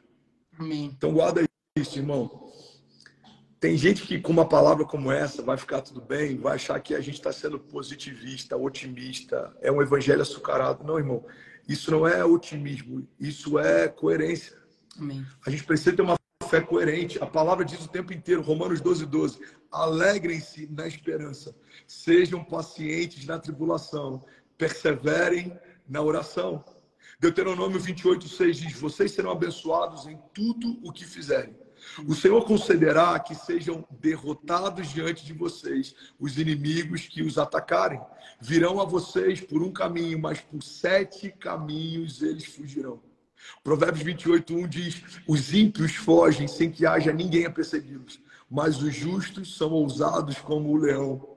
Salmo 125, aqueles que confiam no Senhor são como os montes de Sião, permanecem para sempre e não serão abalados. Hebreus 10:23 diz, apeguemo-nos com firmeza à esperança que professamos, pois aquele que prometeu é fiel para cumprir. Cara, a palavra está o tempo inteiro falando a respeito disso. O Senhor não nos deu o espírito de covardia, mas de poder, de amor e de equilíbrio. Então, a gente precisa entender que existe uma palavra de esperança sobre a igreja. Eu lembro que, ano retrasado, se eu não me engano, Nicolas, da CNN, me chamou no início do ano para participar de um painel com líderes de outras religiões. E a gente tinha alguns minutos para falar qual era a nossa expectativa para aquele ano. E eu comecei falando, existe uma esperança viva. E essa esperança tem um nome. Se chama Jesus. E ele continua passeando pelas ruas da cidade, ele continua governando de geração em geração. Ele continua mudando história, curando enfermos. Ele continua confundindo os médicos, envergonhando a gravidade. Cara, a gente precisa guardar o nosso coração na certeza e no entendimento de que existe uma esperança viva. Existe uma esperança viva. Agora, a fé não é a negligência do problema. A fé não é fingir que o problema não é problema. A fé não é fingir que o câncer não é câncer, que a dívida não é dívida, que uma agenda de sexualização de crianças não é do inferno. A fé não é isso. A fé é não dar para os problemas um lugar de governo na construção da nossa história. Então, eu não vou fingir que não está acontecendo, mas eu preciso entender que, a despeito de toda a agenda do inferno, existe uma agenda dos céus. A despeito de toda a palavra do inferno, existe uma palavra de Deus. A despeito de todo o caos que o inferno quer gerar, existe paz que excede todo entendimento. Tem uma frase do Bill Johnson, Nicolas, que eu amo, ele diz assim, para você experimentar a paz que excede o entendimento, você vai precisar abrir mão do direito de entender. Então, cara, a paz do tipo de Deus, a paz que Deus nos dá, ele chega ao ponto de dizer em algum momento da palavra, a paz que eu vos dou, eu não dou como o mundo dá. Qual que é a paz que o mundo dá? Se eu estou com as contas pagas, eu estou em paz. Se os meus inimigos pararam de me perseguir, eu estou em paz. Se as coisas estão bem, eu estou em paz. A paz que o mundo dá é uma paz circunstancial. Ela depende das circunstâncias para você experimentá-la. A paz do tipo de Deus, ela é incondicional. Os dias são maus, eu continuo em paz. Os meus inimigos estão contra mim, o meu coração continua em paz. O mar ele está impetuoso, os ventos são fortes, as ondas são gigantes, o meu coração continua em paz. A paz que excede todo entendimento não foi dada para o mundo, cara, foi dada para a igreja. E a gente precisa descansar no entendimento de que Deus continua sendo bom, Ele continua tendo governo sobre todas as coisas. Deus continua governando de geração em geração. A Bíblia diz, uma geração contará a outra geração a grandiosidade dos seus feitos. Pede-me e eu te darei as nações por herança e os confins da terra como a sua propriedade. Cara, então, se você me perguntar como que você enxerga os dias de hoje, a gente está vendo o que a gente leu na história. A gente está vendo o que a gente viu em outros momentos. Outros momentos da história, o Brasil viveu crises, talvez não semelhantes a essa, mas que também foram desafiadoras. Mas a gente viu, cara, que em algum momento algo aconteceu e a gente rompeu. Então, assim, me preocupa muito essa agenda em relação à educação, à agenda cultural, me preocupa muito a movimentação política, me preocupa muito algumas coisas que a gente tem visto, notícias, coisas que pareciam impensáveis, hoje estão se tornando habituais, como eu falei no início da live. Mas uma coisa que me alegra, cara, é ver uma nova geração de pastores se levantando, líderes com mãos limpas, coração puro, homens ousados. Eu vejo novas vozes se levantando, eu vejo novos líderes se levantando, eu vejo empreendedores se levantando, pessoas que estão mudando a história, que estão afetando o mercado, que estão... Cara, então, assim, a palavra que eu tenho, talvez nesses 21 dias de live, eu não sei quantos vão trazer palavras sérias, pragmáticas, e são extremamente importantes. Mas eu senti de Deus, cara, o encargo de, nessa série, trazer uma palavra de esperança. Vai ficar tudo bem. No final do ano, a gente vai ver que alguns cenários talvez não foram o que a gente esperava, mas a gente precisa guardar, cara. Pega essa chave, você que está conectado com a gente, e se isso servir para você também, Nicolas, eu queria que você guardasse isso com todo carinho, cara. Muitas vezes a gente fica ansioso porque a gente tenta dominar o que não tem controle e por conta disso a gente acaba negligenciando o que a gente deveria governar. Tem muita gente preocupada com a economia global, mas não está preocupado com a economia da própria casa. Tem muita gente preocupada com como que está a educação das crianças na escola, mas está negligenciando como que está a educação dos seus próprios filhos. Então, eu não posso tirar o meu olhar do que está acontecendo de forma global, mas eu primeiro preciso colocar o meu olhar naquilo que eu tenho gerência e governo. Então, cara, independente de qualquer coisa, eu preciso descansar na certeza de que a minha casa está em paz. Os meus filhos são salvos. Eu e a minha casa serviremos ao Senhor. A gente entendeu o chamado pelo qual foi criado. A gente entendeu o nosso encargo profético. A gente entendeu o que Deus espera de nós. Eu fiz esses dias uma imersão com alguns homens e a gente falou sobre eternidade.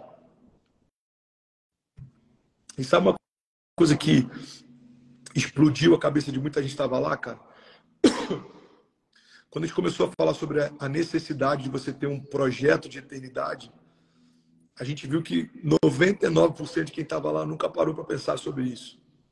E a gente estava ali com homens grandes, cara, na nação, grandes empresários, pessoas que lideram milhares de pessoas, famílias que lideram milhares de famílias. E aí a gente trouxe alguns pontos. Primeiro ponto, cara, a vida é um sopro. A vida passa muito, muito rápido. Segundo ponto, você precisa ter um projeto de eternidade. Porque a sua história tem algumas décadas. E o que a gente vai fazer aqui vai ecoar por algum tempo, mas o que a gente está gerando na eternidade vai ecoar para sempre. Você precisa ter um projeto de eternidade. A terceira coisa que a gente falou é você precisa ter um projeto de generosidade. Qual o sentido de Deus te dar tanta graça, tanta voz, tanto alcance, tanto recurso, tanta autoridade, se você não tiver um projeto de generosidade? E aí, por que eu estou falando isso, Nicolas? Porque a galera que está conectada, a gente precisa colocar na nossa agenda, na nossa pauta, algo para que a gente possa, de fato, afetar a história. Hoje a igreja se assusta com essa agenda da educação, com livros de ideologia de gênero dentro das escolas, mas no momento em que o mundo estava construindo cultura, a gente estava discutindo costume. A igreja estava discutindo se saia é do inferno ou não é, se mulher pode usar calça ou não pode, se guitarra pode dentro da igreja ou não pode, se bateria pode dentro da igreja ou não pode. Cara, enquanto a gente estava discutindo costumes, o mundo estava ocupando cadeiras, estava ocupando reitorias, estava criando uma agenda, estava estabelecendo pilares, estava estabelecendo cultura. A gente pega a teologia da libertação, que invadiu, cara, as igrejas há quase um século. afetou a cosmovisão, afetou a nossa teologia, afetou a forma como a gente enxerga Deus, afetou a forma como a gente enxerga. Então, qual que é o ponto? A gente precisa, em primeiro lugar, entender que nada foge do controle de Deus, vai ficar tudo bem. Deus é o Senhor de toda a terra. Preciso confiar, preciso descansar, preciso dormir em meio à tempestade. Amém. Isso está bem resolvido? Qual que é a segunda parte da história? Agora eu preciso fazer alguma coisa. Dentro do que Deus me confiou como voz, como alcance, como autoridade, como governo, como liderança, a gente precisa fazer alguma coisa. Cara, essa agenda de cancelamento, ela é infernal, mas ela não é nova. A gente está vendo a agenda do cancelamento afetando o algoritmo, mas a agenda do cancelamento crucificou Jesus. O que aconteceu com Jesus, se não uma agenda de cancelamento? Se você continuar falando algo que vai contra aquilo que a gente quer, a gente vai cancelar você. Naquela época, cancelavam matando, hoje cancelam com o nosso algoritmo. E tem muita gente, ô Nicolas, quando eu preguei lá na série No Pride de Orlando, eu falei sobre isso. A gente está vendo muitas vozes proféticas que estão se calando por medo de perder força do algoritmo. Irmão, tem muita gente perdendo a voz para não perder o algoritmo. Tem muita gente perdendo um encargo profético para não perder o algoritmo. Tem muita gente perdendo relevância nos céus para não perder relevância na terra. Então, eu queria liberar essa palavra agora, a segunda parte dessa mensagem. Cara, a gente precisa se posicionar. Amém. Isso é coerência. Amém. A igreja foi chamada para ser protagonista, a igreja foi chamada para liberar destino, a igreja foi chamada para definir a história, a igreja foi chamada para governar em meio ao caos, a igreja foi chamada para liderar. Quando José é levantado, o mundo não sabia o que fazer. Deus levanta um prisioneiro como governador para governar no meio do caos. Por que José governou no meio do caos? Porque José ouviu os céus. Governa na terra quem ouve os céus. Tem autoridade na terra quem ouve os céus. Então a gente precisa ter esse entendimento, cara. Por que José, ele acorda como prisioneiro e ele vai dormir como governador? Porque ele ouviu os céus, ele ouviu o que ninguém ouviu, ele entendeu o que ninguém entendeu, ele revelou o que ninguém revelou, ele viveu o que ninguém viveu, ele governou no período em que ninguém sabia o que fazer. Então, olha que interessante, a gente olha para José, a gente percebe que Faraó tinha posição, mas quem tinha o governo era José. Faraó, ele tinha um cargo, mas quem tinha o governo era José. Igreja, pega isso aqui, que isso aqui é muito poderoso. Não importa quem tem cargos estabelecidos na política, na educação, no judiciário. Irmão, quem governa espiritualmente é a igreja. Amém. Então, existem autoridades estabelecidas na cidade que eu lidero uma igreja. E eu respeito e eu honro. Mas a última palavra vem da igreja. Se tiver um surto aqui de violência, de drogas, de caos, irmão, o poder público pode fazer até certo ponto, mas a igreja precisa se levantar e declarar: existe uma palavra de Deus sobre esse lugar. As portas do inferno não prevalecerão. Nós declaramos em nome de Jesus que sobre as ruas da cidade, a luz de Deus dissipe todas as trevas, que se levantem homens de Deus, que se levantem profetas de Deus, que se levantem aqueles que não se dobram diante dessa agenda, que se levante a voz profética, liberando palavras de cura, palavras de vida, liberdade. A gente precisa ter esse entendimento, cara. Quem tem governo, o Nicolas? Quem ouve os céus, cara? Quem ouve os céus? A gente vê em toda a história. Davi, ele não tinha ainda o trono, mas ele se portou como um rei no momento em que Saul se acovardou.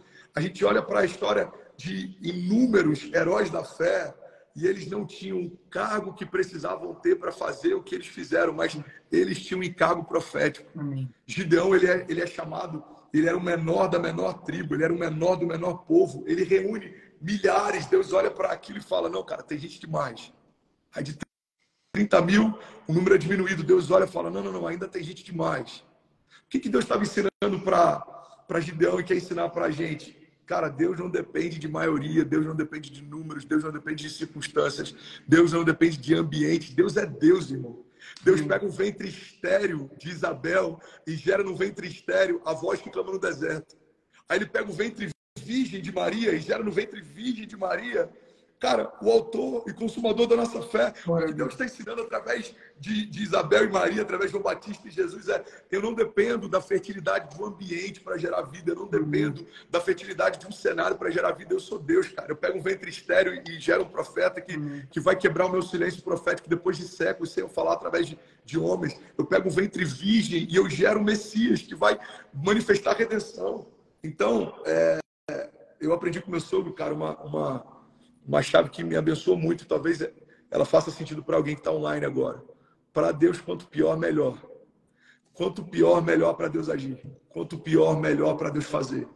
Porque a glória de Deus, você que está online, anota isso, pelo amor de Deus.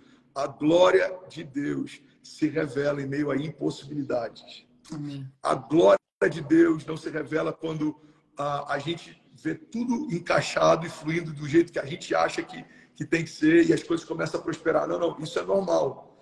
É normal você ver na Suíça, com o índice que eles têm de DH e com a economia que eles têm, é normal você ver uma boa cultura, uma boa educação. É normal você ver em alguns países de primeiro mundo algumas coisas em ordem. Agora, a glória de Deus está no meio de um país que é considerado terceiro mundo, vi a última onda de avivamento, o último sopro de avivamento na face da terra. O que não é normal é as pessoas daqui a algum tempo olharem para a gente e isso ser tema de livros. Imagina as pessoas, cara, na América Latina tem um país chamado Brasil e desse lugar houve um avivamento que afetou a política, a história, a cultura, a educação. Uma igreja viva se levantou e eles começaram a profetizar nas ruas. E eles se moveram debaixo do entendimento de que Deus é poderoso para fazer infinitamente mais do que tudo que a gente pede ou pensa, segundo o seu poder que em nós atua. Eles se levantaram e profetizaram, e clamaram, e jejuaram, e se arrependeram. E Deus ouviu o clamor deles, e Deus escutou do seu trono o clamor do seu povo. E Ele mudou a sua sorte, Ele moveu o seu cativeiro. Cara, eu acredito nisso. E eu tenho profetizado isso há alguns anos, cara. Os nossos filhos contarão histórias a respeito desses tempos. Os nossos filhos contarão histórias a respeito desses dias. Então, as coisas estão indo de mal a pior, irmão. Prepara, porque a gente está prestes a ver um romper de avivamento. O avivamento, Nicolas, é a vida de Deus invadindo o lugar morto. O avivamento é o sopro de Deus invadindo o lugar de morte. O avivamento é quando Deus ele muda a história. Avivamento, cara, é quando Jesus passeia sobre as águas e confunde a gravidade. É quando ele chama Lázaro para fora e o morto, ele obedece a um chamado de Deus. Cara, o avivamento tem a ver com isso. O avivamento não tem a ver com o que a gente sente. Você que está online, Nicolas, me interrompa a hora que você quiser, tá, lindão? Você que está online, anota isso aí, por favor. O avivamento não tem a ver com o que eu sinto. O avivamento tem a ver com o que Deus fala. Amém. A gente olha para a história de Lázaro e olha que poderoso. 4 dias que Lázaro tinha morrido. O corpo dele fedia, as pessoas choravam, ninguém mais tinha expectativa de que algo fosse acontecer. Então Jesus chega diante do lugar que ele está enterrado e ele faz um convite para um homem morto. Ele fala: Lázaro, vem para fora. E, cara, Lázaro vem. Agora, olha que poderoso isso. Não foi o ouvido de Lázaro que ouviu a voz de Jesus. O ouvido dele não funcionava mais. Não foram os sentidos de Lázaro que sentiram o chamado de Jesus. Os sentidos dele não funcionavam mais. E é isso que eu quero que você guarde. Guarde isso no teu coração, irmão. Amém. A ressurreição de Lázaro não tem a ver com o que Lázaro ouviu, tem a ver com o que Jesus falou. O que a gente vai viver não tem a ver com o que a gente está sentindo, tem a ver com aquilo que Deus já falou a nosso respeito. Não é sobre sentimento, avivamento não é fruto de sentimento, cara. Avivamento é fruto de uma palavra. Eu estou sentindo que as coisas estão indo de mal a pior. Isso é sentimento, irmão. Eu estou sentindo medo. Medo é o sentimento.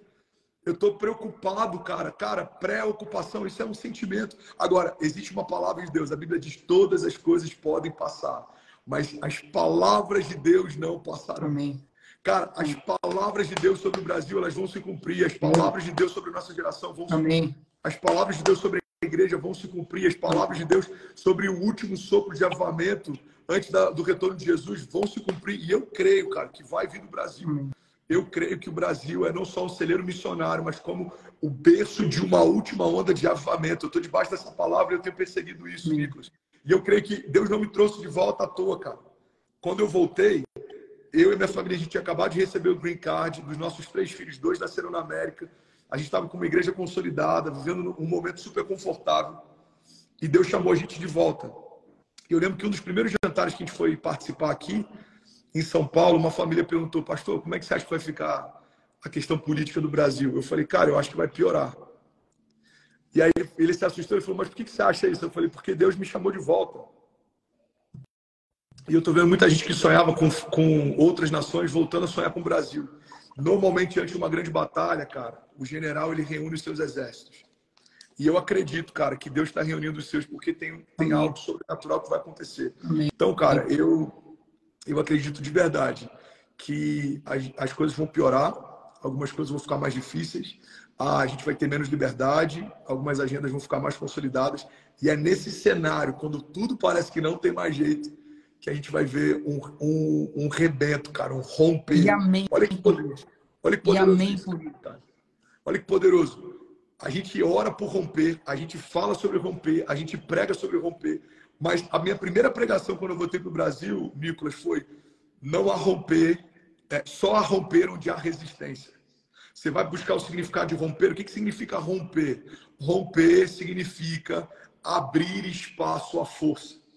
Romper significa criar espaço onde não existe.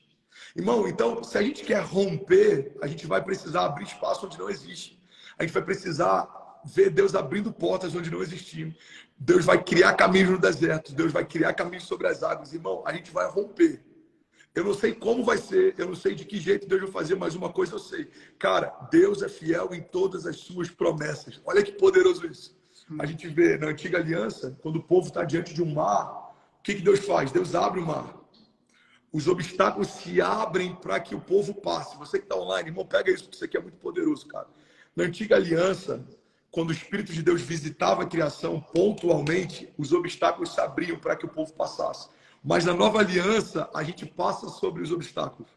Então, o mar que na antiga aliança se abre, agora na nova aliança, Jesus caminha sobre ele. Os inimigos que na antiga aliança, muitas vezes, eles eram retirados da nossa presença, na nova aliança, eles são colocados debaixo dos nossos pés. Cara, isso é muito poderoso. A palavra que era profetizada a respeito da vinda do Messias, a palavra dizia o seguinte: um menino nos nasceu, um filho nos foi dado, e o governo está sobre os seus ombros. E ele será chamado Maravilhoso Conselheiro, Deus Forte, Pai da Eternidade e Príncipe da Paz. E aí essa palavra se cumpre no nascimento de Jesus. O menino nasceu, o governo estava sobre os ombros dele, e ele é chamado Maravilhoso Conselheiro, Deus Forte, Pai da Eternidade e Príncipe da Paz. Olha que poderoso isso, Nicolas. Aquele que começou com o governo sobre os seus ombros, a Bíblia diz que ele termina com todas as coisas debaixo dos seus pés. Irmão, nós fazemos parte de uma nova aliança incorruptível, inabalável. Cara, essa aliança é superior à aliança que estava Abraão, é superior à aliança que estava Moisés, é superior à aliança que estava Noé, é superior à aliança que estava Davi. Cara, olha o que a Bíblia diz. Hebreus 11, a gente lê sobre a galeria dos heróis da fé. E lá no final, a galeria dos heróis da fé diz assim: olha, esses homens enfrentaram o poder do fogo, da espada, enfrentaram leões, enfrentaram perseguição. Fala sobre tudo que eles enfrentaram. E lá no final diz: mas nenhum deles viu o cumprimento da promessa. Aí a gente lê isso, a gente entra em crise. Porque a primeira vez que eu li isso, cara, novo na fé, eu entrei em crise. Eu falei: irmão, se Abraão, Moisés, Noé, José, se esses caras não viram o cumprimento da promessa, eu também não vou ver. Aí eu comecei a estudar sobre isso. E aí sabe o que eu aprendi, Nicolas? Quando Hebreus 11 fala que nenhum deles viu o cumprimento da promessa, não eram as suas promessas pessoais. Eles não viram o cumprimento de uma promessa que eles aguardavam. Qual era a promessa que eles aguardavam? A vinda do Messias. Cara, geração após geração aguardava a vinda do Messias. Pessoas se reuniam em torno da fogueira e falavam: filho, a palavra de Deus nos diz que um dia o Senhor enviará o seu filho. E ele será enviado em forma de carne, e o verbo vai se manifestar como homem, e ele vai ser colocado sobre o madeiro, e ele vai redimir a criação. Imagina isso, cara. Geração após geração. A palavra de Deus diz que o menino vai ser dado, e ele vai ser chamado Maravilhoso Conselheiro, Deus Forte, Pai da Eternidade, Príncipe da Paz. A palavra diz que maldito é todo aquele colocado sobre o madeiro. A palavra de Deus diz que não haverá nele beleza ou formosura, nada que nos atrai. Cara, eles ansiavam essa promessa. A nossa geração nasceu numa época em que essa promessa já cumpriu. Jesus já veio, ele morreu e ao terceiro dia ele ressuscitou. Estamos debaixo de uma aliança incorruptível. O sangue de Jesus é o que nos guarda. O nome de Jesus é o que nos dá autoridade. A palavra de Deus é o que nos sustenta. Então, irmão, eu não consigo, cara, não consigo ter uma expectativa menor do que essa. Vai ficar tudo bem. Eu estou, inclusive, finalizando o livro agora, cara, que o tema do livro é exatamente esse: vai ficar tudo bem. A gente precisa parar de olhar tanto para os problemas e a gente precisa voltar a olhar para o autor consumador da nossa fé, cara. Ô, Nicolas, a gente lê, cara, em Apocalipse, a gente lê as características, mano, de Jesus. Ele é glorioso, irmão.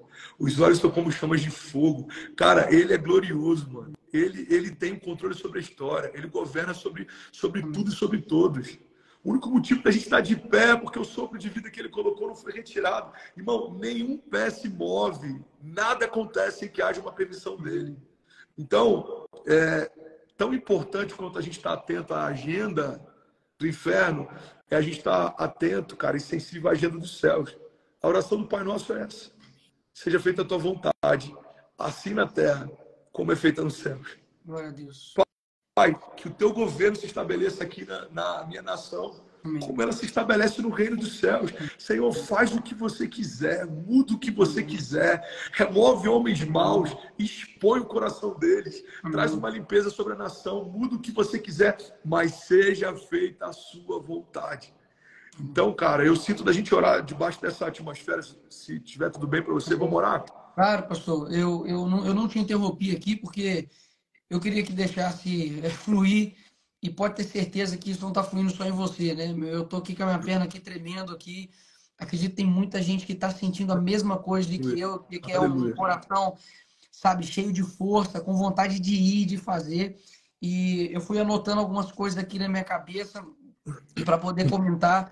E quando você disse, né, a respeito, primeiro, né, da questão de, poxa, Davi ali, ele não estava preocupado, assim como José também, ele não era um cargo, né? Pelo contrário, ele estava ali, sendo ali filho do Senhor, ele tinha uma identidade, né, que era dele.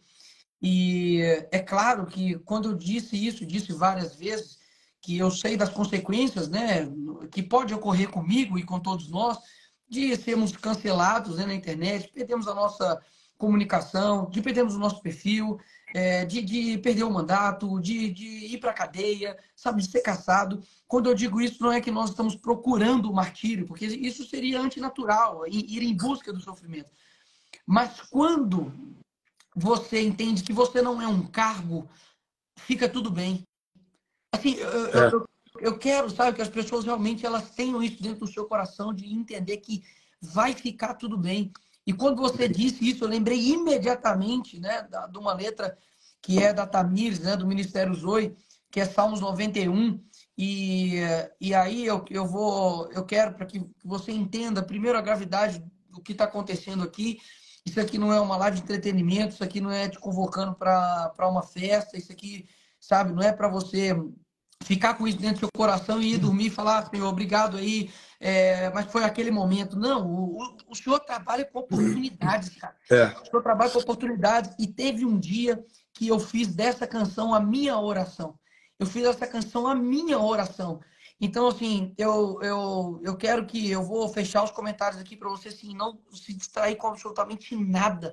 Que você feche os seus olhos, e eu vou ler a letra dessa música como uma oração, porque foi isso que aconteceu comigo. E essa música diz exatamente isso: vai ficar tudo bem. E assim, quando eu terminar de ler ela aqui, dizer amém, pastor, pode começar a orar, a orar, porque o meu coração está aqui assim, sabe, palpitando, sabendo que tem um estádio lotado aqui de pessoas, até 11h30 da noite, querendo algo diferente, sabendo que há algo diferente para o nosso país, e isso passa através de nós, disse que é através da nossa família. Um padre Christian também esteve aqui, disse a mesma coisa. E eu vejo que por muito tempo a gente ficou preocupado com outras famílias e esqueceu da nossa. Nossa família que divórcio ficou normal, nossa família que mentira ficou normal, nossa família que infidelidade ficou normal, nossa família que a transferência de educação para a escola ficou normal, sabe? Nossa família que a televisão tomou mais tempo do que o nosso relacionamento, nossa família que os nossos filhos já não vão mais para a escola dominical, nossa família em que o culto só tornou uma mera rotina de domingo. Então é nossa família que precisa ser transformada, é nossa família que precisa ser alcançada. E se cada um, eu não tenho dúvidas disso, se cada um cuidar da sua família, a gente dá um passo enorme para poder mudar a nossa nação. Então eu vou desativar aqui todos os comentários, e assim que eu dizer amém, o senhor já pode começar a orar. Essa letra diz o seguinte: um dia papai me disse doces palavras de amor. Ele me disse verdade em forma de canções, e com fogo da sua paixão escreveu em meu coração: filho, eu não me esqueço de você. Tudo o que passa e sente eu passo junto. Pus a minha mão sobre você e nada te separará do meu amor. Quando tudo estiver confuso, quando as lutas tentarem sufocar, só descanse, só confie. Minha paz te guardará, meu amor te esconderá. Minha criança, sempre há esconderijo em mim. E debaixo de minha sombra você pode descansar. A minha presença te cobre, te esconde do perigo. É só descansar. Com um beijo eu te acalmarei, vai ficar tudo bem. Na fumaça, no esconderijo, na nuvem de glória, um nível a mais, uma busca a mais, um desejo intenso, este é o meu lugar. Um clamor mais alto te querendo mais. Os meus ossos doem, o meu espírito clama, a minha alma chora e o meu corpo treme. Eu preciso ir ao lugar daqueles que te amam apaixonadamente e me encontrar com os apaixonados que são lavados, vestidos, coroados e que comem à mesa com Jesus. Eu sei que vai ficar tudo bem. Glória Aleluia. a Deus. Glória a Deus. Aleluia. Aleluia. Pai, nós Aleluia. oramos agora, Pai, pedindo para que o Senhor, ó Deus, coloque, Senhor, em nossos corações, ó Pai, essa paz que excede todo entendimento. Coloque, ó Deus, em nossos corações, ó Pai, que vai ficar tudo bem. Nós não somos, ó Pai, movidos por circunstâncias. Nós não somos movidos, ó Pai, por aquilo que está em nossa volta, Senhor. Nós somos movidos, Deus, por aquilo que o Senhor colocou em nosso coração. Um propósito inabalável, Senhor, de fazer, ó Deus, aquilo que o Senhor quer, independente daquilo que está, ó Deus, aqui no nosso país, independente da política, independente da economia. Aquilo, ó Pai, que nos toma, Senhor, o Teu Espírito Santo. Ele, ó Pai, quer fazer coisas no meio, ó Deus, do caos. Ele quer nos usar no meio da guerra. Ele quer, ó Deus, nos colocar, ó Pai, em situações onde a Tua luz, ó Deus, vai brilhar. E para isso, ó Deus, precisa muitas vezes da escuridão, Senhor. Para isso, Senhor, muitas das vezes precisa, Senhor, de dor, precisa de sofrimento, ó Pai. Para que aconteça, ó Deus, um milagre. É porque é necessário ter, ó Deus, a ação do Senhor. Para que, ó Deus, esteja, ó Pai, um momento que necessite, ó Deus, de guerreiros, é que é necessário ter uma guerra, ó Pai. É necessário, Deus, ter luz, ó Deus, num local de escuridão, Senhor. Para que haja, sabe, Deus, a cura. É necessário, sabe, Deus, que tenha ali a doença, Senhor. Para acontecer, ó Deus, o impossível, ó Pai. É necessário, ó Pai, que tenha o Senhor uma situação impossível, improvável. Eu peço, ó Deus, para que em nome de Jesus o Senhor use, ó Deus, cada um que está aqui, ó Deus, nessa live. Para que, ó Pai, o Senhor, ó Deus, venha nos transformar, ó Deus, para que o Senhor venha trazer em nossos corações o descanso, ó Pai, o descanso, ó Deus, que em meio à tempestade o Senhor faça-nos, ó Deus, dormir, não negligenciando, ó Pai, as nossas ações, mas fazendo, ó Deus, que o Teu descanso, ó Deus, ele nos inunde, ó Deus, esse é o meu pedido, esse, ó Deus, é a minha oração, ó Deus, com toda humildade, sabendo, ó Deus, que o Senhor só consegue usar pessoas imperfeitas, Senhor. Use, ó Pai, cada um de nós aqui imperfeito. Aleluia. Pessoas, ó Pai, realmente que não merecem, ó Pai, o Teu amor, pessoas, ó Deus, que não merecem, sabe, ó Pai, a Tua amizade, mas o Senhor, ó Deus, nos alcançou pelo Teu amor, o Senhor, sabe, Deus, nos alcançou, sabe, Deus, através de uma cruz, usando, sabe, ó Pai, um novo caminho. Eu te agradeço por isso, Senhor, e traga em nossos corações, ó Deus, a forte e firme esperança, ó Pai, que vai ficar, ó Deus, tudo bem. Amém. Aleluia. Aleluia. Pai, eu oro pelo Brasil. Eu oro para que a Tua vida invada as ruas da cidade. Eu oro por um novo cântico, Jesus. Um despertamento da Tua igreja. Pai, eu creio, eu profetizo, eu declaro em nome de Jesus que os próximos anos vão ser marcados, Jesus, não por uma reação da igreja, mas por um posicionamento da igreja. Jesus, eu oro para que a gente não reaja ao que o inferno faz, mas para que a gente dite o tempo, a agenda, o modo, o lugar. Jesus, eu oro para que o Senhor levante nessa nova geração de líderes, de Teus homens que não tendo que se vergonhar, Pai. Eu oro para que o Senhor levante uma geração de homens que temem ao Senhor, de homens que ligam céus e terra, de homens que profetizam, de homens que Te conhecem. Jesus, eu oro para que o Senhor levante nesses dias, Pai, um povo. Eu sinto no meu espírito que a gente está muito preocupado com nomes de políticos, com plataformas de governo, mas a Tua preocupação é com o povo. Pai, olha para o Teu povo. Olha para a Tua igreja, Pai, nós clamamos em nome de Jesus. Levanta nesses dias, Pai, homens que não têm do que se envergonhar. Levanta, Jesus, nesses dias, Pai, movimentos de clamor na igreja. Eu oro, Pai, para que todos os homens maus sejam envergonhados. Eu oro para que cada um deles sejam expostos. Jesus, eu oro para que o Senhor traga luz em meio às trevas e que todo projeto do inferno seja frustrado. Pai, nós oramos para que as armas que foram forjadas contra nós, elas não prosperem, seja quais forem.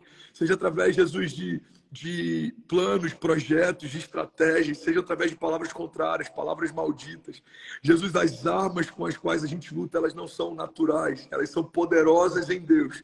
Por isso eu profetizo em nome de Jesus, Pai, um tempo, um mover de cura sobre a tua igreja. Eu profetizo em nome de Jesus, Pai, um resgate das nossas igrejas, dessa expectativa pelo sobrenatural, curas acontecendo nos cultos, Jesus, libertação acontecendo nos cultos, sinais acontecendo nos cultos, maravilhas acontecendo nos cultos. Jesus, eu oro por uma fundamentação bíblica, eu oro, Jesus, por um levantar de apóstolos, de mestres, de profetas, de pastores, de evangelistas, que estão mais preocupados em seguir uma agenda do céu do que serem aprovados na terra, estão mais preocupados, Jesus, de proteger a sua porção, a sua unção profética do que defender o seu algoritmo. Jesus, guarda o nosso coração de toda vaidade, Pai. Guarda, Jesus, o nosso coração de toda proteção, aquilo que é natural, Pai. Quantas vezes a gente se acovarda, preocupado em perder acessos, perder portas, em perder espaço. Jesus, eu oro para que o nosso coração só tenha uma preocupação, Jesus, que a gente se preocupe em não perder o teu coração, Pai, a tua alegria. Eu oro para que naquele dia o Senhor possa olhar para cada um de nós e dizer: servo bom e fiel. Você multiplicou o dom que eu te dei, você cumpriu o chamado que eu te dei. Jesus, eu oro pelas nossas famílias. Eu vejo tantas pessoas na linha de frente, Pai, contra uma agenda, contra principados e potestades. Eu oro para que o Senhor cubra a nossa retaguarda. E eu oro para que o Senhor levante também, Pai, líderes que vão guardar a família de líderes. Jesus, eu oro para que se levantem movimentos. Eu oro para que se levantem intercessores, para que se levantem projetos. Jesus, que vão cuidar dos filhos de pastores dessa geração, dos filhos de profetas dessa geração, dos filhos de líderes de ministérios dessa geração. Porque todos os dias a gente se coloca na linha de frente, profetizando, batalhando. Jesus, a gente muitas vezes está exausto, a gente ministra renovo, a gente está cansado, a gente ministra cura. Jesus, a gente está confuso, a gente ministra, Pai, direção. Pai, eu oro para que a nossa casa não seja, Pai, afetada, abalada, envergonhada, exposta. Guarda, Jesus, os nossos filhos. Guarda para que não venha da próxima geração motivo de vergonha ou de escárnio. Guarda, Jesus, para que não venha dos filhos dos líderes que têm se posicionado, Pai, um motivo para que aquilo que a gente crê e prega, Jesus, entre em conflito ou contradição. Jesus, eu oro pela geração de filhos de pastores que estão se posicionando. Jesus, eu oro pela geração dos filhos de profetas que estão profetizando. Eu oro pela geração dos filhos de mestres que estão ensinando. Jesus, eu oro pela geração dos filhos de evangelistas que estão pregando a tua palavra. Guarda, Jesus, essa geração. Jesus, guarda a mente, guarda o coração.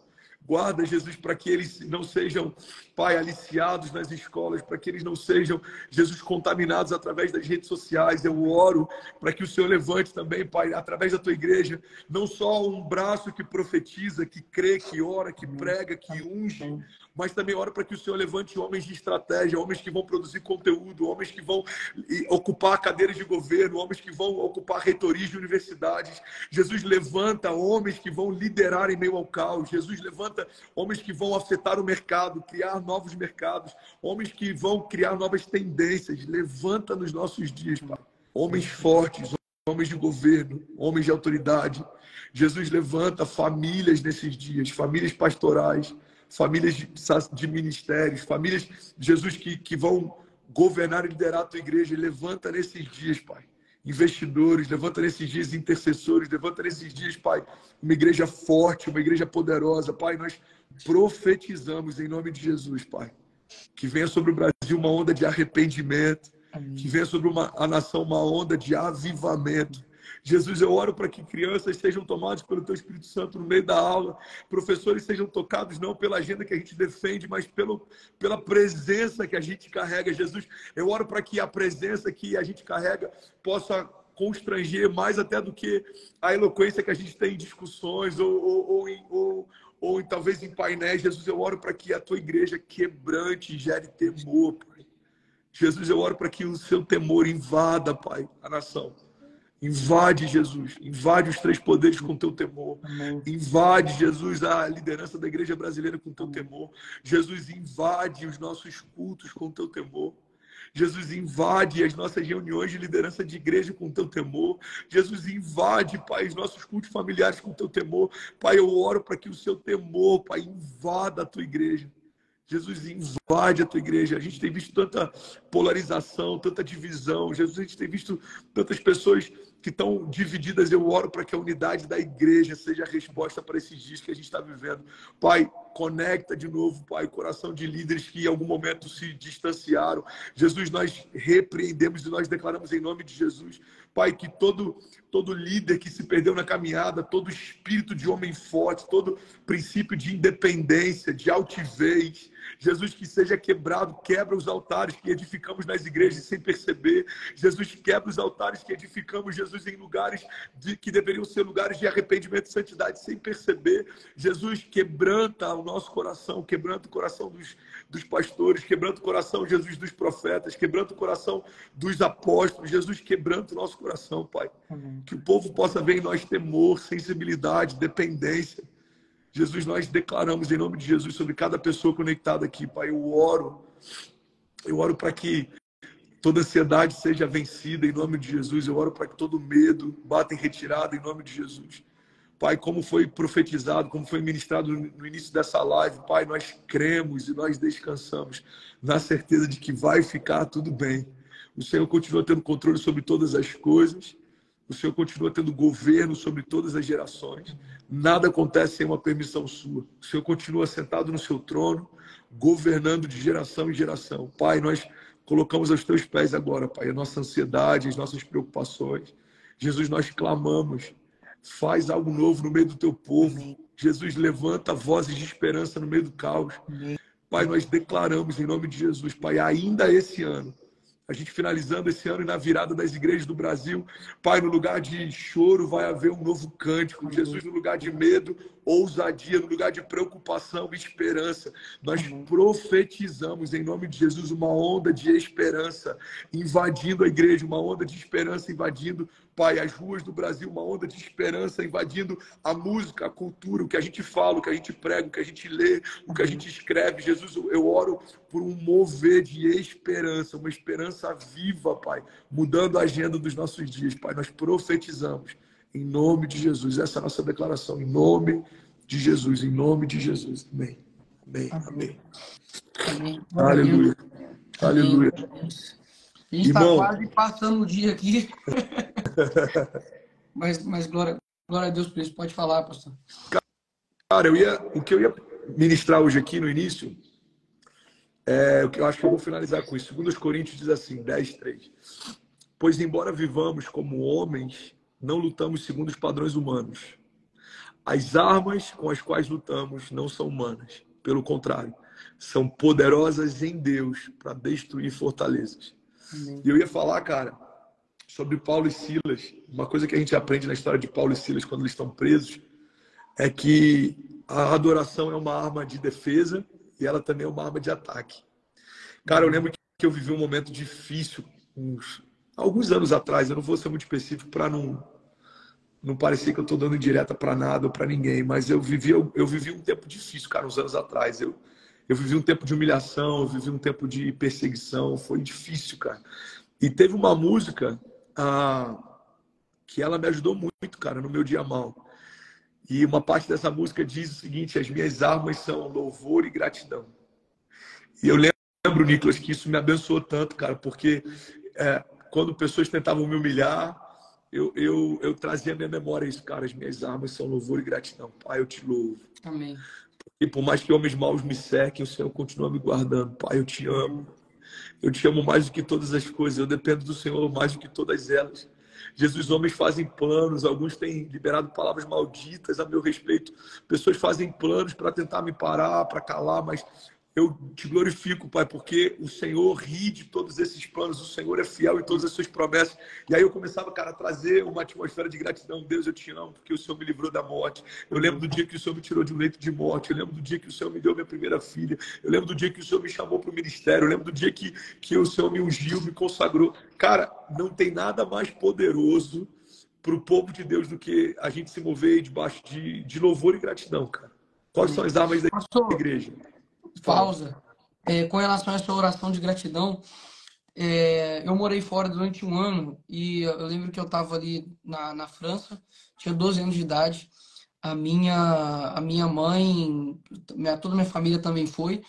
E nisso, nesse dia específico, meu pai viajou para a Itália e foi a primeira vez que a gente ficou sozinho lá na casa. E a casa era muito grande e tudo, a gente decidiu dormir sozinho. E a Lavínia, minha irmã mais nova, estava bem novinha, se não me engano, tinha 2 anos por aí, e não sabia falar, né, direito, só, né, falava algumas palavras soltas. E a minha irmã mais velha, naquela época tinha 16 anos. E eu me lembro que a gente estava deitado assim na cama e do nada a irmã mais nova, pequenininha, olhou assim meio que pro nada e começou a dar um choro absurdo, cara. Gritando e gritando e gritando e olhando aquela coisa e ela acompanhava com os olhos, bicho, acompanhava com os olhos. E aí minha mãe segurou ela e aí ela parava, parava e depois eu olhava para baixo assim, cara, ela juntava os pezinhos dela assim, parecia que alguma coisa queria, sabe, segurar ela. E nisso minha mãe orando, orando, a gente repreendendo, repreendendo, falou, Senhor, o que está acontecendo? Eu repreendo e tal. E aí ela parava de novo e ela já começou a ficar cansada de tanto que ela estava chorando e vendo aquilo que a gente não estava vendo, desesperado. Uau. E aí nisso minha mãe começou a orar diferente, cara. E assim, na hora eu não saquei muito bem, mas ela começou a orar, orar, orar. E aí minha irmã foi acalmando e aquilo lá foi passando. E depois de um tempo, minha mãe foi e falou comigo, falou, Nicolas, eu estava orando para poder repreender, mas eu troquei minha oração e fiz uma oração de gratidão. Eu comecei a Uau. agradecer. Falei, Senhor, obrigado pela Uau. minha família, obrigado pelo meu esposo, obrigado pela minha casa, obrigado pelos meus filhos, te agradeço o Senhor me ter tirado daquilo. E ela fez uma oração de gratidão, cara. E isso fez com que cessasse aquele Uau. mal, aquela opressão ali que estava vindo sobre uma criança, cara, de 2 anos de idade. E assim, eu não estou falando de algo que alguém me contou, não, bicho. Eu vi isso na minha Uau. frente, assim. Eu tinha 12 anos, eu fiquei desesperado, porque eu falei, eu lembro que até na hora eu fiquei assim, meio que criança, né, tentando lutar com as minhas próprias forças. Falou, pô, cara, por que que não aparece para mim, entendeu? Eu quero tomar isso, ao invés dela ver, porque eu não vejo, para que ela seja poupada disso. Mas, obviamente, tentando lutar ali com as armas que eu tinha ali na hora. E depois minha mãe me contou, falou, Nicolas, eu fiz uma oração de gratidão e essa Uau. oração fez com que cessasse. Então, cara, quando você falou aí de gratidão, eu lembrei disso, que é um testemunho, não só que eu ouvi falar, mas que eu vivi ele, assim, na Sim. pele. Uau. Cara, olha que forte isso. Nessa história de Paulo e Silas, a Bíblia diz que eles estão presos. Segundo alguns teólogos, o lugar onde eles estavam, onde ficava todas as fezes, cara, da prisão. Eles estavam no pior lugar. Só que eles começaram a adorar. E a adoração, cara, é uma expressão de liberdade. Só adora quem é livre, mano. O que a gente aprende com essa história é que a nossa liberdade ela não é condicional. Você pode estar preso por fora, mas você continua sendo livre por dentro. Prenderam eles, mas o espírito deles era livre. Adoração, guarda isso aí que está conectado com a gente. Adoração é uma expressão de liberdade. Então, quando eles começam a adorar, a liberdade dentro deles é algo tão poderoso que ela começa a gerar liberdade ao redor deles. Cara, eu acredito muito nisso, ô Nicolas. Toda a realidade que a gente carrega, ela transborda e afeta a realidade que nos cerca. Por isso que, Amém. para você, é o que eu falei, para você governar a tempestade, você tem que dormir no meio de uma tempestade. A paz que Jesus manifesta ao redor deles, naquele dia em que o mar estava, o vento estava impetuoso, o mar estava revoltado, a paz que ele coloca para fora era a paz que ele tinha dentro, cara. Então, o que ele faz? Ele só transborda. Vento, aquieta-te, mar, acalma-te. Aí eles falam, cara, quem é esse que até o vento e o mar lhe obedecem? Irmão, a paz que se estabeleceu sobre o ambiente do lado de fora era a paz que já estava preenchendo ele do lado de dentro. A mesma coisa Paulo e Silas na prisão, cara. A liberdade que eles carregavam por dentro acabou gerando liberdade do lado de fora. Então, qual que é a chave, cara, da igreja que a gente não pode abrir mão? Louvor e gratidão. Amém. O mundo está se levantando, os dias são maus, cara, as coisas estão difíceis, irmão. A gente precisa louvar e ser grato, Senhor, eu te louvo, porque o Senhor é fiel em todas as suas promessas. Nada foge do teu controle. O Senhor não se esqueceu de nenhuma palavra. Olha o que o salmista diz, cara. Quando eu ainda era informe, o Senhor já me conhecia. Não tem nenhum lugar que eu possa fugir da tua presença. Se eu for o lugar mais alto, lá o Senhor está. Se eu for os lugares mais baixos, a profundeza do oceano, lá o Senhor estará também. O Senhor conhece toda a minha história. A Bíblia diz, olha o que o salmista diz. O Senhor escreveu a respeito de cada um dos meus dias no seu livro antes de cada um deles existir. Então, irmão, quando a gente começa a trazer à nossa memória isso, e a gente começa a descansar nessa certeza, irmão, vai ficar tudo bem. Deus continua sendo Deus, Deus continua sendo bom. E aí eu queria ministrar sobre isso, cara. 2 Coríntios 10, as nossas armas não são naturais. Elas são poderosas em Deus. Nosso louvor e a nossa adoração são armas de defesa. Ela protege nosso coração no dia mau, ela protege a nossa casa em meio a ataques, ela protege a nossa mente em meio a todo tipo de levante, mas elas também são armas de ataque.